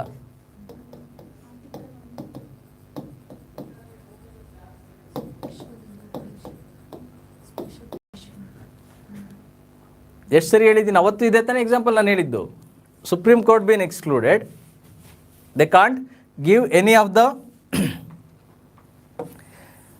decision regarding the verdict of the tribunal, but they can accept the petition of the Karnataka government under its power. ಅಥವಾ ಅದರ ಪವರ್ ಏನಿದೆಯಲ್ಲ, ಸ್ಪೆಷಲ್ ಲೀವ್ ಪಿಟಿಷನ್ನು ಅದರಲ್ಲಿ ಅಕ್ಸೆಪ್ಟ್ ಮಾಡ್ಕೋಬೋದು. ಅರ್ಥ ಆಯ್ತಾ? ಏನಾರು ಡೌಟ್ ಇದೆಯಾ? ಅಡಾಕ್ ಟ್ರಿಬ್ಯುನಲ್ ನಿಮ್ಗೆ ಅಲ್ಲಿ ಲಿಸ್ಟ್ ಕೊಟ್ಟಿದ್ದಾರೆ, ಆ ಲಿಸ್ಟ್ನ ನೋಡ್ಕೊಳ್ಳಿ. ಅಲ್ಲಿರೋಂತಹ ನದಿಗಳೇನಿದೆಯಲ್ಲ, ಆ ನದಿಗಳನ್ನ ಅಟ್ಲೀಸ್ಟ್ ಒಂದು ಸರಿ ನೋಡಿ, ಅದಕ್ಕೆ ಯಾವ ಉಪನದಿಗಳಿದೆ ಅಥವಾ ಅದೇ ಉಪನದಿನ ಅಂತ, ಮತ್ತು ಇಶ್ಯೂ ಏನಕ್ಕೆ ಬಂದಿದೆ, ಯಾವ ಸ್ಟೇಟ್ನ ನೋಡ್ಕೊಳ್ಳಿ. 2 ಸರಿ ಅದು 1 ಬಾರಿ ಈ ವಂಶಧಾರದ್ರ ಬಗ್ಗೆನೂ ಕೇಳಿದ್ದಾರೆ. ಅದು ಟ್ರಿಬ್ಯೂಟರಿ ಯಾವುದರ ಟ್ರಿಬ್ಯೂಟರಿ ಅಥವಾ ಏನು ಎತ್ತ ಅಂತೇಳಿ 1 ಬಾರಿ ಇಲ್ಲಿರೋಂಥ ಎಲ್ಲ ನದಿಗಳು ಹೆಸರು, ಅದರ ಉಪನದಿಗಳು ಮತ್ತು ಯಾವ ರಾಜ್ಯದ ನಡುವೆ ತಿಕ್ಕಾಟ ಇದೆ ಅಂತ. Next interstate council. ಮೊದಲನೇದು ವಾಟರ್ ಡಿಸ್ಪ್ಯೂಟ್ ಆಯಿತು, ಈಗ ಇಂಟರ್ಸ್ಟೇಟು ಕೌನ್ಸಿಲ್ ಇದೆ. ಈ council, this council, the article 263 contemplates the establishment of an interstate council to effect coordination between the states and between the center and the states. Thus the president can establish, ಇಲ್ಲಿ ಏನು ಕೊಟ್ಟಿದ್ದಾರೆ? President can establish such a council at any time it appears for him that the public appears to him that the public interest would be served by its establishment ಅಂತ. So public interest would be served by its establishment ಅಂತ ಪ್ರೆಸಿಡೆಂಟ್ಗೆ ಅನ್ಸಿದ್ರೆ at any time he can establish it ಅಂತ. ಅದರ ಅರ್ಥ ಏನು? It is a non permanent body ಅಂತ. It's not a permanent body, it's a constitutional body, but it is non permanent in nature. When it comes to the finance commission, permanent ಬಾಡಿನ non ಪರ್ಮನೆಂಟಾ? whenever you are going to come across the statement president when he requires he can set up ಅಂತ, ಅವೆಲ್ಲವೂ ನಾನ್ permanent, which they work in a continuous manner, though they are constitutional bodies. Article 280 speaks about finance commission, but it will be constituted every year ಅಥವಾ every once in 5 years. ಅಥವಾ ಅದಕ್ಕೆ ಸ್ವಲ್ಪ ಒಳಕಾದ್ರೂ ಬರ್ಬೋದು ಅಥವಾ ಆಚೆಗಾದ್ರೂ ಹೋಗ್ಬೋದು, but it is not a permanent body. Interstate council ಮತ್ತು finance commission ಇದೇನು ಕೆಲಸ ಮಾಡುತ್ತೆ ಅಂತೇಳಿ ನೋಡಿ. ಹಿಂಗೆ enquiring into and advising upon the disputes which may arise between the states. ರಾಜ್ಯಗಳ ನಡುವೆ ಏನಾದ್ರು ತಿಕ್ಕಾಟ ಇದ್ದರೆ, investigating and discussing the subjects in which the states or the center and the states have the common interest. ರಾಜ್ಯ ಮತ್ತು ಕೇಂದ್ರ ನಡುವೆ ತಿಕ್ಕಾಟ ಇದ್ದರೆ ಮೇಕಿಂಗ್ ರೆಕಮೆಂಡೇಶನ್ಸ್. ಇಲ್ಲಿ ಕರೆಕ್ಟಾಗಿ ನೋಡಿ, this is all about interstate council making recommendation and it's going to inquire. Next, the council function to inquire and advise upon the interstate disputes is complementary to the Supreme Court's jurisdiction under the Article 131. It is complementary. Complementary ಅಂತಂದರೆ ಅದಕ್ಕೆ ಪೂರಕ ಆಗಿರೋಂಥದ್ದು. It is complementary to the Supreme Court jurisdiction under Article 131. Article 131 ಯಾವುದದು? Original jurisdiction ತಾನೆ. ರಾಜ್ಯ ಮತ್ತು ರಾಜ್ಯಗಳ ನಡುವೆ ಇರುವಂಥ ತಿಕ್ಕಾಟವನ್ನು ಇತ್ಯರ್ಥ ಮಾಡೋದಕ್ಕೆ ಇರುವಂಥ power article 131. To decide the legal controversy between the governments, the council can deal with any of the controversy whether legal or non legal, but its function is advisory in nature, but unlike that of the court which gives a binding decision. Supreme ಕೋರ್ಟಿಂದ ಇತ್ಯರ್ಥ ಆದರೆ ಅದು binding, interstate ಕೌನ್ಸಿಲಿಂದ ಇತ್ಯರ್ಥ ಆದರೆ it is an advisory or the recommendation ಅಷ್ಟೇ. Interstate ಕೌನ್ಸಿಲಲ್ಲಿ ಯಾರು ಕಾನ್ಸ್ಟಿಟ್ಯೂಟ್ ಮಾಡೋದು? ಯಾರು? ಪ್ರೆಸಿಡೆಂಟ್, ವೆನ್ ಎವರ್ ಈ feels it is required. Article 263, ನೀವು ಆರ್ಟಿಕಲ್ ನೆನ್ಪಿಡೋದು ಬೇಕಾಗಿಲ್ಲ. Just it is A constitutional body ಅನ್ನೋದು ನೆನ್ಪಿಟ್ರೆ ಸಾಕು. And it is a non permanent body.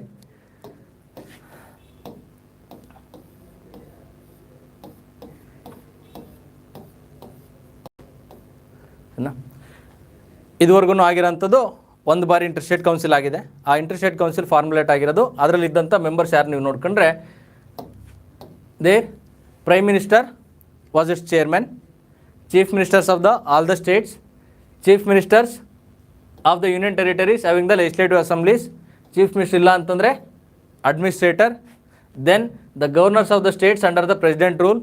ಯಾವ್ದಾರ ರಾಜ್ಯದಲ್ಲಿ ರಾಷ್ಟ್ರಪತಿಗಳ ಆಳ್ವಿಕೆ ಏನಾರ ಇದ್ದರೆ ಆ ರಾಷ್ಟ್ರಪತಿಗಳ ಆಳ್ವಿಕೆಯಲ್ಲಿ ಕಾಲದಲ್ಲಿ ಅಂದರೆ ಆ ರಾಜ್ಯದಲ್ಲಿರುವಂಥ ಗವರ್ನರ್ನ, ಸಿ ಎಮ್ ಇರೋದಿಲ್ಲ, ಹಾಗಾಗಿ ಗವರ್ನರ್ನ ತಗೋಬೇಕು. 6 ಸೆಂಟ್ರಲ್ ಕ್ಯಾಬಿನೆಟ್ ಮಿನಿಸ್ಟರ್ಸ್, 6 ಜನ ಕ್ಯಾಬಿನೆಟ್ ಮಿನಿಸ್ಟರ್ ಇರಬೇಕು. ಅದರಲ್ಲಿ ಹೋಮ್ ಮಿನಿಸ್ಟ್ರು ಒಂದು ಸೀಟ್ ಪಕ್ಕ. ಅದಾದಮೇಲೆ ಇನ್ನು ಮಿಕ್ಕಿರೋಂಥ 5 ಜನ ಏನಿದಾರಲ್ಲ, they will be nominated by the prime minister. ಯಾರನ್ನಾದರೂ ತಗೋಬೋದು, but home minister should be there. ಇದು ಕಾಂಪೋಸಿಷನ್ ಇರೋ ಅಂಥದ್ದು. ಇವ್ರ ಕೆಲಸ ಏನಿರುತ್ತೆ ಅಂತಂದರೆ, they will sit together and they will discuss any of the issue between center and state and the state and state. ಅವ್ರಿಗೆ ಪೂರ್ತಿಯಾಗಿ ಎಂಕ್ವೈರಿ ನಡೆಸಿ ಸಜೆಷನ್ನ ಕೊಟ್ಟು ರೆಕಮೆಂಡೇಷನ್ನ ಕೊಟ್ಟು ಏನಾರ ಡಿಸ್ಪ್ಯೂಟ್ಸ್ ಇದ್ದರೆ ರಿಸಾಲ್ವ್ ಮಾಡ್ತಾರೆ. That is the function of this inter state council.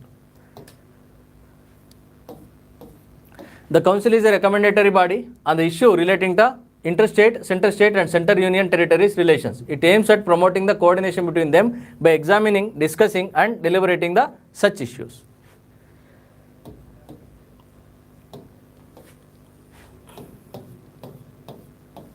Right. There is also a standing committee to the council. Standing committee ಅಂದರೆ ಸ್ಥಾಯಿ ಸಮಿತಿ ಅಂತ. ಸ್ಥಾಯಿ ಸಮಿತಿ ಅಂದರೆ ಪರ್ಮನೆಂಟ್ ಆಗಿರೋಂಥದ್ದು. ಆ ಪರ್ಮನೆಂಟ್ ಆಗಿರೋಂತಹ ಸ್ಥಾಯಿ ಸಮಿತಿನಲ್ಲಿ they will each and every time ಇಡೀ ಕೌನ್ಸಿಲ್ ಬಂದು ಕುತ್ಕೊಂಡು ಡಿಸ್ಕಸ್ ಮಾಡೋಕ್ಕಾಗಲ್ಲ. ಅದಕ್ಕೋಸ್ಕರ ಅದಕ್ಕೊಂದು ಸ್ಟ್ಯಾಂಡಿಂಗ್ ಕಮಿಟಿ ಅಂತ ಇರುತ್ತೆ. ಆ ಸ್ಟ್ಯಾಂಡಿಂಗ್ ಕಮಿಟಿನಲ್ಲಿ ಯಾರ್ಯಾರು ಇರ್ತಾರೆ ಅಂದರೆ, ಯೂನಿಯನ್ ಹೋಮ್ ಮಿನಿಸ್ಟರ್ ಇರ್ತಾರೆ as a chairman, 5 union cabinet ministers and 9 chief minister. ಯಾರನ್ನಾದ್ರೂ ಆಯ್ಕೆ ಮಾಡಿ ಆ standing committee that will be giving the information to the inter state council. ಈಗ ರೀಸೆಂಟಾಗಿ ಮತ್ತೆ ಕಾನ್ಸ್ಟಿಟ್ಯೂಟ್ ಆಗಿದೆ, ಅದನ್ನ ಕರೆಕ್ಟಾಗಿ ನೋಡ್ಕೊಳ್ಳಿ.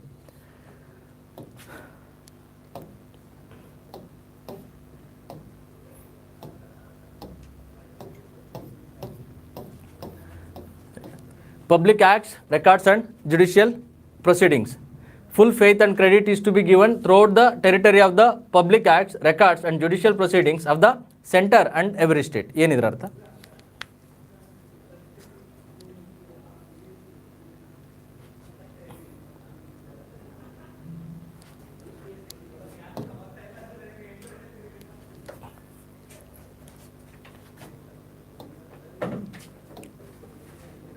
Full faith and credit to be given to public acts, records and judicial proceedings. ಏನು ಹಿಂಗಂದ್ರೆ,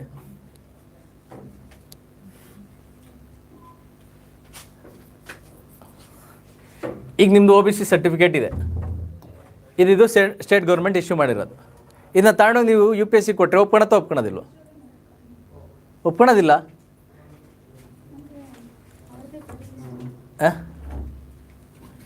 ಅಂದರೆ ನಾನು ಕೇಳ್ತಿರೋದು, ಅಟ್ಲೀಸ್ಟ್ OBC ಅವ್ರು ಸರ್ಟಿಫಿಕೇಟ್ ಕೊಟ್ಟಿದ್ದಾರೆ ತಾನೆ, UPSC ಅಂದರೆ ಈ ಥರ ಇರಬೇಕು ಅಂತ. ಅದನ್ನು ತಾಂಬಂದು ನಾವು ಇಲ್ಲಿ ರೆಡಿ ಮಾಡ್ಕೊಂಡು ಹೋಗ್ಬೋದು ತಾನೆ. ರೆಡಿ ಮಾಡ್ಕೊಂಡು ಹೋಗ್ಬೋದಾ ಇಲ್ವೋ?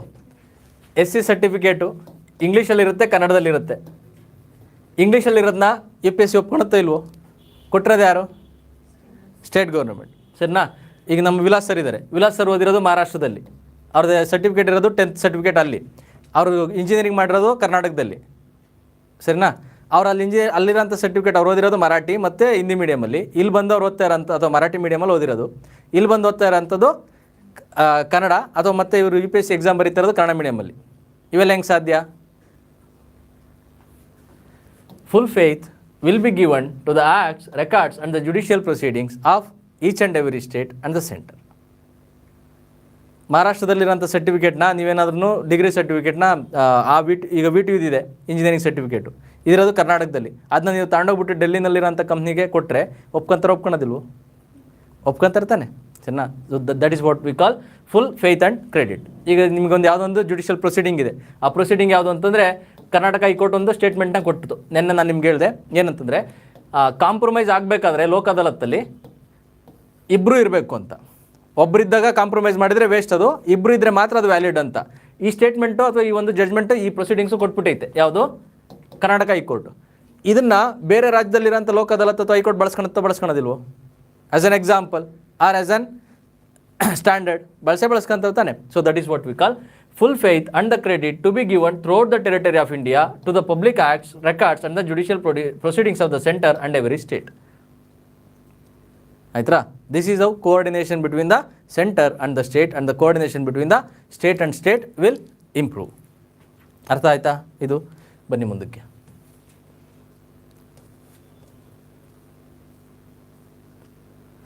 ಇಂಟರ್ಸ್ಟೇಟ್ ಟ್ರೇಡ್ ಆ್ಯಂಡ್ ಕಾಮರ್ಸ್, ಅದು ಹಿಂದೆನೇ ನೋಡಿದ್ವಿ. ರಾಜ್ಯಗಳ ನಡುವೆ ಒಂದು ವ್ಯಾಪಾರ ವಹಿವಾಟು ನಡಿಬೇಕಾದ್ರೆ ಯಾರಿಗೆ ಪವರ್ ಇದೆ ಅಂತಂದರೆ the parliament can impose the restriction on the freedom of that commerce and intercourse between the states or within a state in public interest. They can impose the restriction.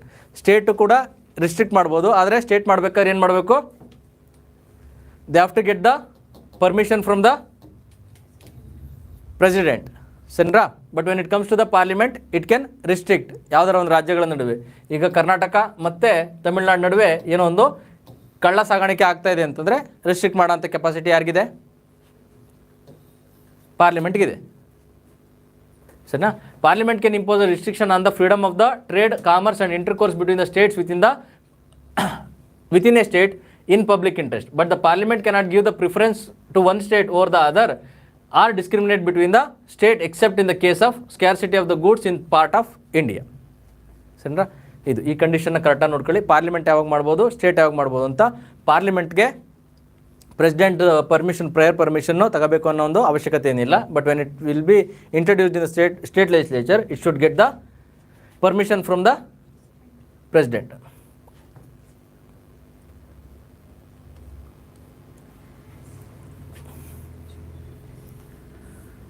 Next thing is zonal council. ಈ zonal council ಆಗೋದಕ್ಕಿಂತ ಮುಂಚೆ first ನಿಮಗೆ state reorganisation, ಈ zonal council ಆಗಿರೋದು ಯಾವಾಗ ಅಂತ ಹೇಳ್ತೀರಾ? 1956 state reorganisation act ಆಗಿದ್ದು ಇವಾಗಲೇ ತಾನೆ ಸ್ಟೇಟ್ ರಿಆರ್ಗನೈಸೇಷನ್. ಇದರಲ್ಲಿ ಏನು ಹೇಳ್ತು ಅಂತಂದರೆ, this Fazal Ali commission told that language should not only be the criteria to divide the states. ರಾಜ್ಯ ಪುನರ್ವಿಂಗಡಣೆ ಮಾಡೋದಕ್ಕೆ ಬರೀ ಭಾಷೆ ಆಧಾರದ ಮೇಲಲ್ಲ, ಬೇರೆ ವಿಚಾರಗಳನ್ನ ತಗೋಬೇಕು. ಯಾವುದು ಅಂತಾರೆ? ಕಲ್ಚರಲ್ಲು, ಎಕನಾಮಿಕಲ್ಲು, ಸೋಷಿಯಲ್ ಇಶ್ಯೂಸ್ನೂ ತಗೊಳ್ಳಿ, ಅದ್ರ ಜೊತೆಗೆ ಡೆವಲಪ್ಮೆಂಟಲ್ ಇಶ್ಯೂಸ್ನೂ ತಗೊಳ್ಳಿ, ಅದ್ರ ಜೊತೆಗೆ ಇನ್ಫ್ರಾಸ್ಟ್ರಕ್ಚರ್, ಈ ಎಲ್ಲ ಅಂಶಗಳ ಆಧಾರದ ಮೇಲೆ ನೀವು ಒಂದು ರಾಜ್ಯವನ್ನು ಪುನರ್ವಿಂಗಡಣೆ ಮಾಡಬೇಕು ಅಂತ. ಈ ರಾಜ್ಯಗಳು ಪುನರ್ವಿಂಗಡಣೆ ಮಾಡಿದ್ದು ಮುಖ್ಯವಾದಂಥ ಉದ್ದೇಶ, one of the reason was language. ಸರಿನಾ? ಈ ಲ್ಯಾಂಗ್ವೇಜನ್ನು ಮಾಡಿದ ಮೇಲೆ ಇಲ್ಲೇನಾಗುತ್ತೆ ಅಂತಂದರೆ, ಸಪೋಸ್ ಕರ್ನಾಟಕವನ್ನು ಮಾಡಿದ್ರು. ಆ ಕರ್ನಾಟಕ ಆಗಬೇಕಾದ್ರೆ ಒಂದು ಕಡೆಯಿಂದ ಹೈದರಾಬಾದ್ ಕರ್ನಾಟಕ ಭಾಗದಿಂದ ಬಂದರು, ಅದಾದಮೇಲೆ ಮಹಾರಾಷ್ಟ್ರದಿಂದ ಬಂದರು, ಅದಾದಮೇಲೆ ಮದ್ರಾಸ್ ಕಡೆಯಿಂದ ಬಂದರು. ಇವಿಷ್ಟು ಭಾಗ ತಾನೇ ಬಂದಿದ್ದು. ಇಷ್ಟು ಭಾಗ ಬಂದಂಥ ಸಂದರ್ಭದಲ್ಲಿ, ಅಥವಾ ಇದಕ್ಕಿಂತ ಮುಂಚೆ ಆಂಧ್ರ ಪ್ರದೇಶ ಆಗೋಗಿತ್ತು ಈ ಕಡೆ ಎಲ್ಲೋ. ಈ ಆಂಧ್ರ ಪ್ರದೇಶ ಏನಾಗಿತ್ತು? ಭಾಷೆ ಆಧಾರದ ಮೇಲೆ ಆಗಿದ್ದಂಥ ಇದು. ಈ ಭಾಷೆಗಳ ಮೇಲೆ ಆಗಿದೆ ಅಂತಂದರೆ ಇಲ್ಲಿರುವಂಥ ಜನರಿಗೆ ತಮ್ಮ ಭಾಷೆ ಬಗ್ಗೆ ವಿಪರೀತವಾದಂಥ ಆಸಕ್ತಿ ಬರುತ್ತೆ. ಬೇರೆ ಭಾಷೆ ಬಗ್ಗೆ ದ್ವೇಷ ಬರಬೇಕು ಅಂತೇನಿಲ್ಲ, ಆದರೆ ತಮ್ಮ ಭಾಷೆ ಬಗ್ಗೆ ಅಥವಾ ತಮ್ಮ ಜಾಗದ ಬಗ್ಗೆ ಒಂದು ಎಲ್ಲೋ ಒಂದು ಕಡೆ ವಿಪರೀತವಾದಂಥ ಆಸಕ್ತಿ ಬಂದು will it result in the regionalism? ಆಗುತ್ತೆ ತಾನೆ? ರೀಜನಲಿಸಮ್ ಬಂದೇ ಬರುತ್ತೆ. ಈ ರೀಜನಲಿಸಮ್ ಬಂತು ಅಂತಂದರೆ ಎಲ್ಲೋ ಒಂದು ಕಡೆ ಭಾರತ ದೇಶದ ಏಕತೆಗೆ ಎಲ್ಲೋ ಒಂದು ಕಡೆ ಧಕ್ಕೆ ಬಂದೇ ಬರುತ್ತೆ ತಾನೆ, ಓಲ್ ನೇಷನ್ಗೆ. ಸೊ ಇದನ್ನು ಅರೆಸ್ಟ್ ಮಾಡೋಕ್ಕೆ ಅಂತಂದರೆ ಈ ಝೋನಲ್ ಕೌನ್ಸಿಲ್ ಬಂದು ಇಮಿಡಿಯೇಟಾಗಿ ಯಾಕೆ ಬಂದು ಅಂತಂದರೆ, ಈ ಝೋನಲ್ ಕೌನ್ಸಿಲ್ನ ಯಾಕೆ ತಂದರು ಅಂತಂದರೆ, to protect the interest or to make the people be imbibed with the nationalism. ರಾಷ್ಟ್ರದ ಏಕತೆ ಬಗ್ಗೆ, ರಾಷ್ಟ್ರದ ಸುರಕ್ಷತೆ ಬಗ್ಗೆ, ರಾಷ್ಟ್ರದ ಸಮಗ್ರತೆಯ ಬಗ್ಗೆ ಅವರ ಮನಸ್ಸಿನಲ್ಲಿ ಅಚ್ಚಳಿದಂತೆ ಉಳಿಲಿ ಅಂತೇಳಿ ಈ ಝೋನಲ್ ಕೌನ್ಸಿಲ್ ಬಂತು. ಈ ಝೋನಲ್ ಕೌನ್ಸಿಲ್ ಹೆಂಗೆ ಕ್ರಿಯೇಟ್ ಮಾಡಿದ್ರು ಅಂತಂದರೆ, based on the region, northern region, central region and southern region, eastern region, western region, ಈ ಥರ ಮಾಡ್ಕೊಂಡು ಹೋಗಿದ್ದು. ಸದರ್ನ್ ರೀಜನಲ್ಲಿ ಯಾವುದಿದ್ದಾವೆ ಅಂತಂದರೆ ಕರ್ನಾಟಕ, ತಮಿಳುನಾಡು, ಕೇರಳ, ಪಾಂಡಿಚೇರಿ, ಸರಿನಾ?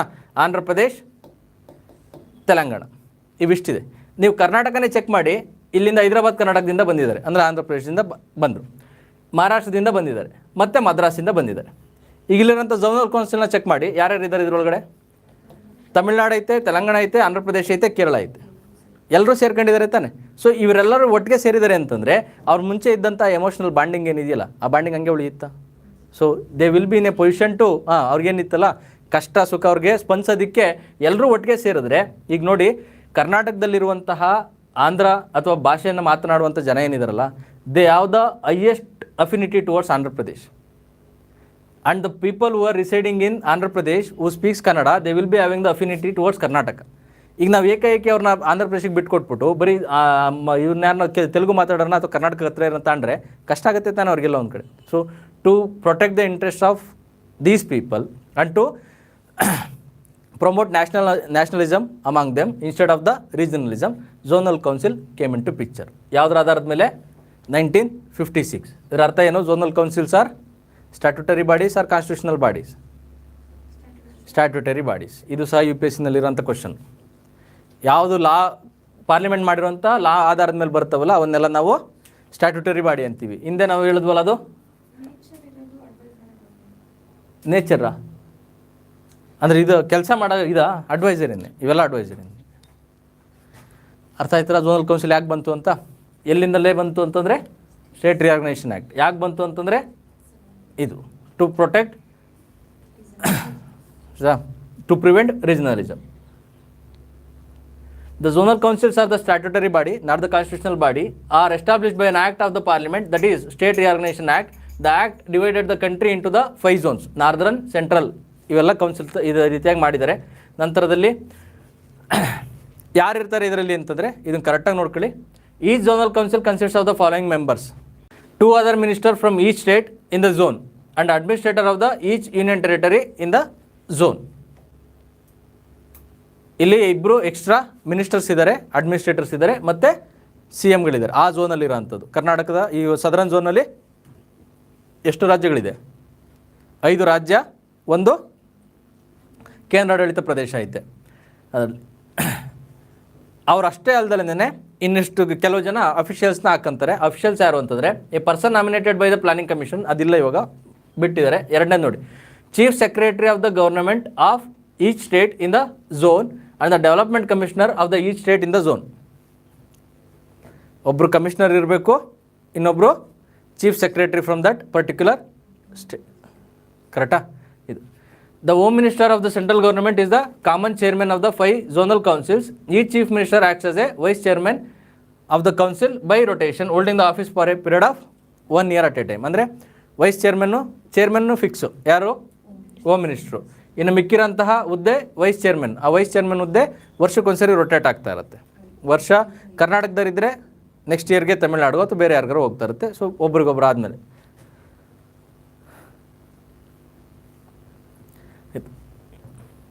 zonal council were set up to promote the emotional integration and to arrest the regionalism and linguism and particularistic trends and to removing the after effects of the separation. ಆ ಜನರಿಗಿದ್ದಂತಹ ಭಯ ಏನಿದೆಯಲ್ಲ ಅವನ್ನೆಲ್ಲ ಓಡಿಸೋಕ್ಕೆ ಈ ಝೋನಲ್ ಕೌನ್ಸಿಲ್ ಬಂದಿದ್ದು. Next to promote the socio economic matters and to promote the cooperation among the states in the execution of the major development projects. ಈಗ ನೋಡಿ zonal council, ಈಗ ಕರ್ನಾಟಕದಿಂದ ರೈಲ್ವೆ ಹಳಿ ಏನು ಹೋಗಿದೆಯಲ್ಲ ಅದು ಬರೀ ಕರ್ನಾಟಕ ಸುತ್ತನೇ ಓಡಾಡುತ್ತಾ? ಆಂಧ್ರ ಪ್ರದೇಶಕ್ಕೆ ಹೋಗುತ್ತೆ ತಾನೆ. ಈಗ ಆಂಧ್ರ ಪ್ರದೇಶ ಮತ್ತು ನಮ್ಮಗಳ ನಡುವೆ ಒಂದು ಉತ್ತಮವಾದಂಥ ಸಂಬಂಧ ಏನಾರು ಇದ್ದರೆ then only I can allow Andhra Indian railways to pass through both the states. ಅಥವಾ ನನ್ನ ಮುಖಾಂತರ ಅರಿಬೇಕು ಅಂತಂದರೆ ಆಂಧ್ರದಿಂದ ಬಂದಿದೆ ಅಂತ ನಾನು ಮುಟ್ಟೋದಿಲ್ಲ, ನನಗೆ ಬರೀ ತೆಲಂಗಾಣ ಕಡೆಯಿಂದ ಬಂದಿರೋದು ಮಾತ್ರ ನಾನು ಒಳಗಡೆ ತಾಣ್ತೀನಿ ಅಂತಂದರೆ ಒಪ್ತಾರೆ ಅದನ್ನ? ಇಲ್ಲ ತಾನೆ. ಸೊ ಈ ರೀತಿಯಾಗಿ ಮೇಜರ್ ಡೆವಲಪ್ಮೆಂಟ್ ಪ್ರಾಜೆಕ್ಟ್ಸ್ ಏನಿದಾವಲ್ಲ ಅವೆಲ್ಲ ಆಗಬೇಕು ಅಂತಂದರೆ ಈ ಒಂದು ಝೋನಲ್ ಕೌನ್ಸಿಲ್ ಬೇಕು. Inter state council statutory, inter state council constitutional 263, zonal council statutory. ಇದು ರೆಕಮೆಂಡೇಟ್ರಿ, ಅದು ರೆಕಮೆಂಡೇಟ್ರಿ. ಅಲ್ಲಿ ಪ್ರೈಮ್ ಮಿನಿಸ್ಟರ್ ಇರ್ತಾರೆ, ಇಲ್ಲಿ ಹೋಮ್ ಮಿನಿಸ್ಟರ್ ಇರ್ತಾರೆ. Next north eastern council.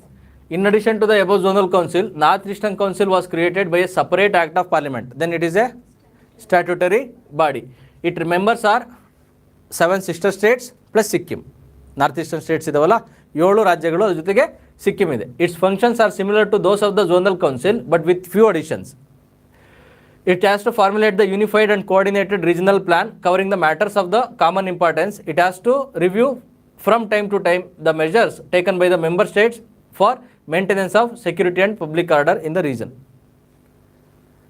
Plan ಮಾಡಬೇಕು ಮತ್ತು they have to periodically check whether the state government is in compliance with the provisions of development of that particular zone ಅಂತ. ಅರ್ಥ ಆಯ್ತು? North east council ನಿಮಗೆ ಪ್ರಶ್ನೆಗಳು ಬಂದರೆ U P S ಸಿನಲ್ಲಿ statutory ಬಾಡಿನ ನಾನ್ ಸ್ಟ್ಯಾಟ್ಯುಟರಿ ಬಾಡಿನ ಅಂತ ಕೇಳ್ತಾರೆ. ವೆದರ್ ದೇ ಇನ್ನೇನಾರು ಮೇನ್ಸಲ್ಲಿ ಏನಾರು ಕೇಳಿದ್ರೆ ಅದು ವರ್ಕಿಂಗ್ ಯಾವ ರೀತಿ ಇದೆ ಅಂತೇಳಿ ಕೇಳ್ತಾರೆ. ಅಷ್ಟನ್ನು ಬಿಟ್ಟರೆ ಇದರೊಳಗಡೆ ಇರೋಂಥ ಅಂಶಗಳು ಎಲ್ಲವನ್ನು ಬಿಡಿಸಿ ಕೆದಕ ಅಂತ ಅಭ್ಯಾಸ ಯು ಪಿ ಎಸ್ ಸಿಗೆ ಇಲ್ಲ. ಒಂದ್ಸರಿ ಸೂಪರ್ಫಿಷಿಯಲಾಗಿ ನೋಡ್ಕೊಳ್ಳಿ ಸಾಕು. ಅಟ್ಲೀಸ್ಟ್ ಇವಾಗ ನೀವು ಇನ್ನು ಇಷ್ಟೆಲ್ಲ ಕೇಳಿದ ಮೇಲೂ ಇವಾಗ ಗೊತ್ತಾಗಿದೆ ನಿಮ್ಗೆ ಏನು ಎತ್ತ ಇಂಟರ್ ಸ್ಟೇಟ್ ಕೌನ್ಸಿಲು ಮತ್ತು ಸೆಂಟ್ರಲ್ ಸ್ಟೇಟ್ ಕೌನ್ಸಿಲು ಅದು ರಿಲೇಷನ್ಸು ಹೇಗೆ ವರ್ಕ್ ಆಗುತ್ತೆ ಅಂತ. ಯಾವ ಮೆಂಬರ್ಸು ಇಲ್ಲ, ಅದಕ್ಕೆ ಸಪ್ರೇಟಾಗಿ ಇದು ಮಾಡ್ತಾರೆ ಅಷ್ಟೇ. ಲಾ ಬರೆದಿದ್ದಾರಲ್ಲ ಅದರೊಳಗಡೆ ಇದನ್ನು ಮಾಡಿರ್ತಾರೆ ಯಾರು ಮೆಂಬರ್ಸ್ ಇರಬೇಕು ಎತ್ತ ಅಂತ ಹೇಳ್ಬಿಟ್ಟು ಅಂತ. ರೈಟ್, ನಾಳೆ ಎಮರ್ಜೆನ್ಸಿ ಮತ್ತು ಲೋಕಲ್ ಗೌರ್ನಮೆಂಟ್ ಮಾಡೋಣ. ಇಲ್ಲ ಈಗಲೇ ಮಾಡಲ ಎಮರ್ಜೆನ್ಸಿ ಮುಗಿಸ್ಬಿಡ್ಲಾ? ಸರಿ, ನಾಳೆ same timings 2 o'clock emergency, local government. ಅದಾದಮೇಲೆ ಇನ್ನು ಉಳಿಯೋಂಥದ್ದು ಶೆಡ್ಯೂಲ್ ಏರಿಯಾ ಮತ್ತು ಟ್ರೈಬಲ್ ಏರಿಯಾ ಉಳಿಯುತ್ತೆ. ಅದೊಂದು ಮಾಡಿದ್ರೆ ನಿಮ್ಗೆ ಆಲ್ಮೋಸ್ಟ್ 99% ಪೊಲಿಟಿ ಮುಗಿಯುತ್ತೆ. ಅಪಾರ್ಟ್ ಫ್ರಮ್ ಯಾವುದು constitutional bodies and non constitutional bodies.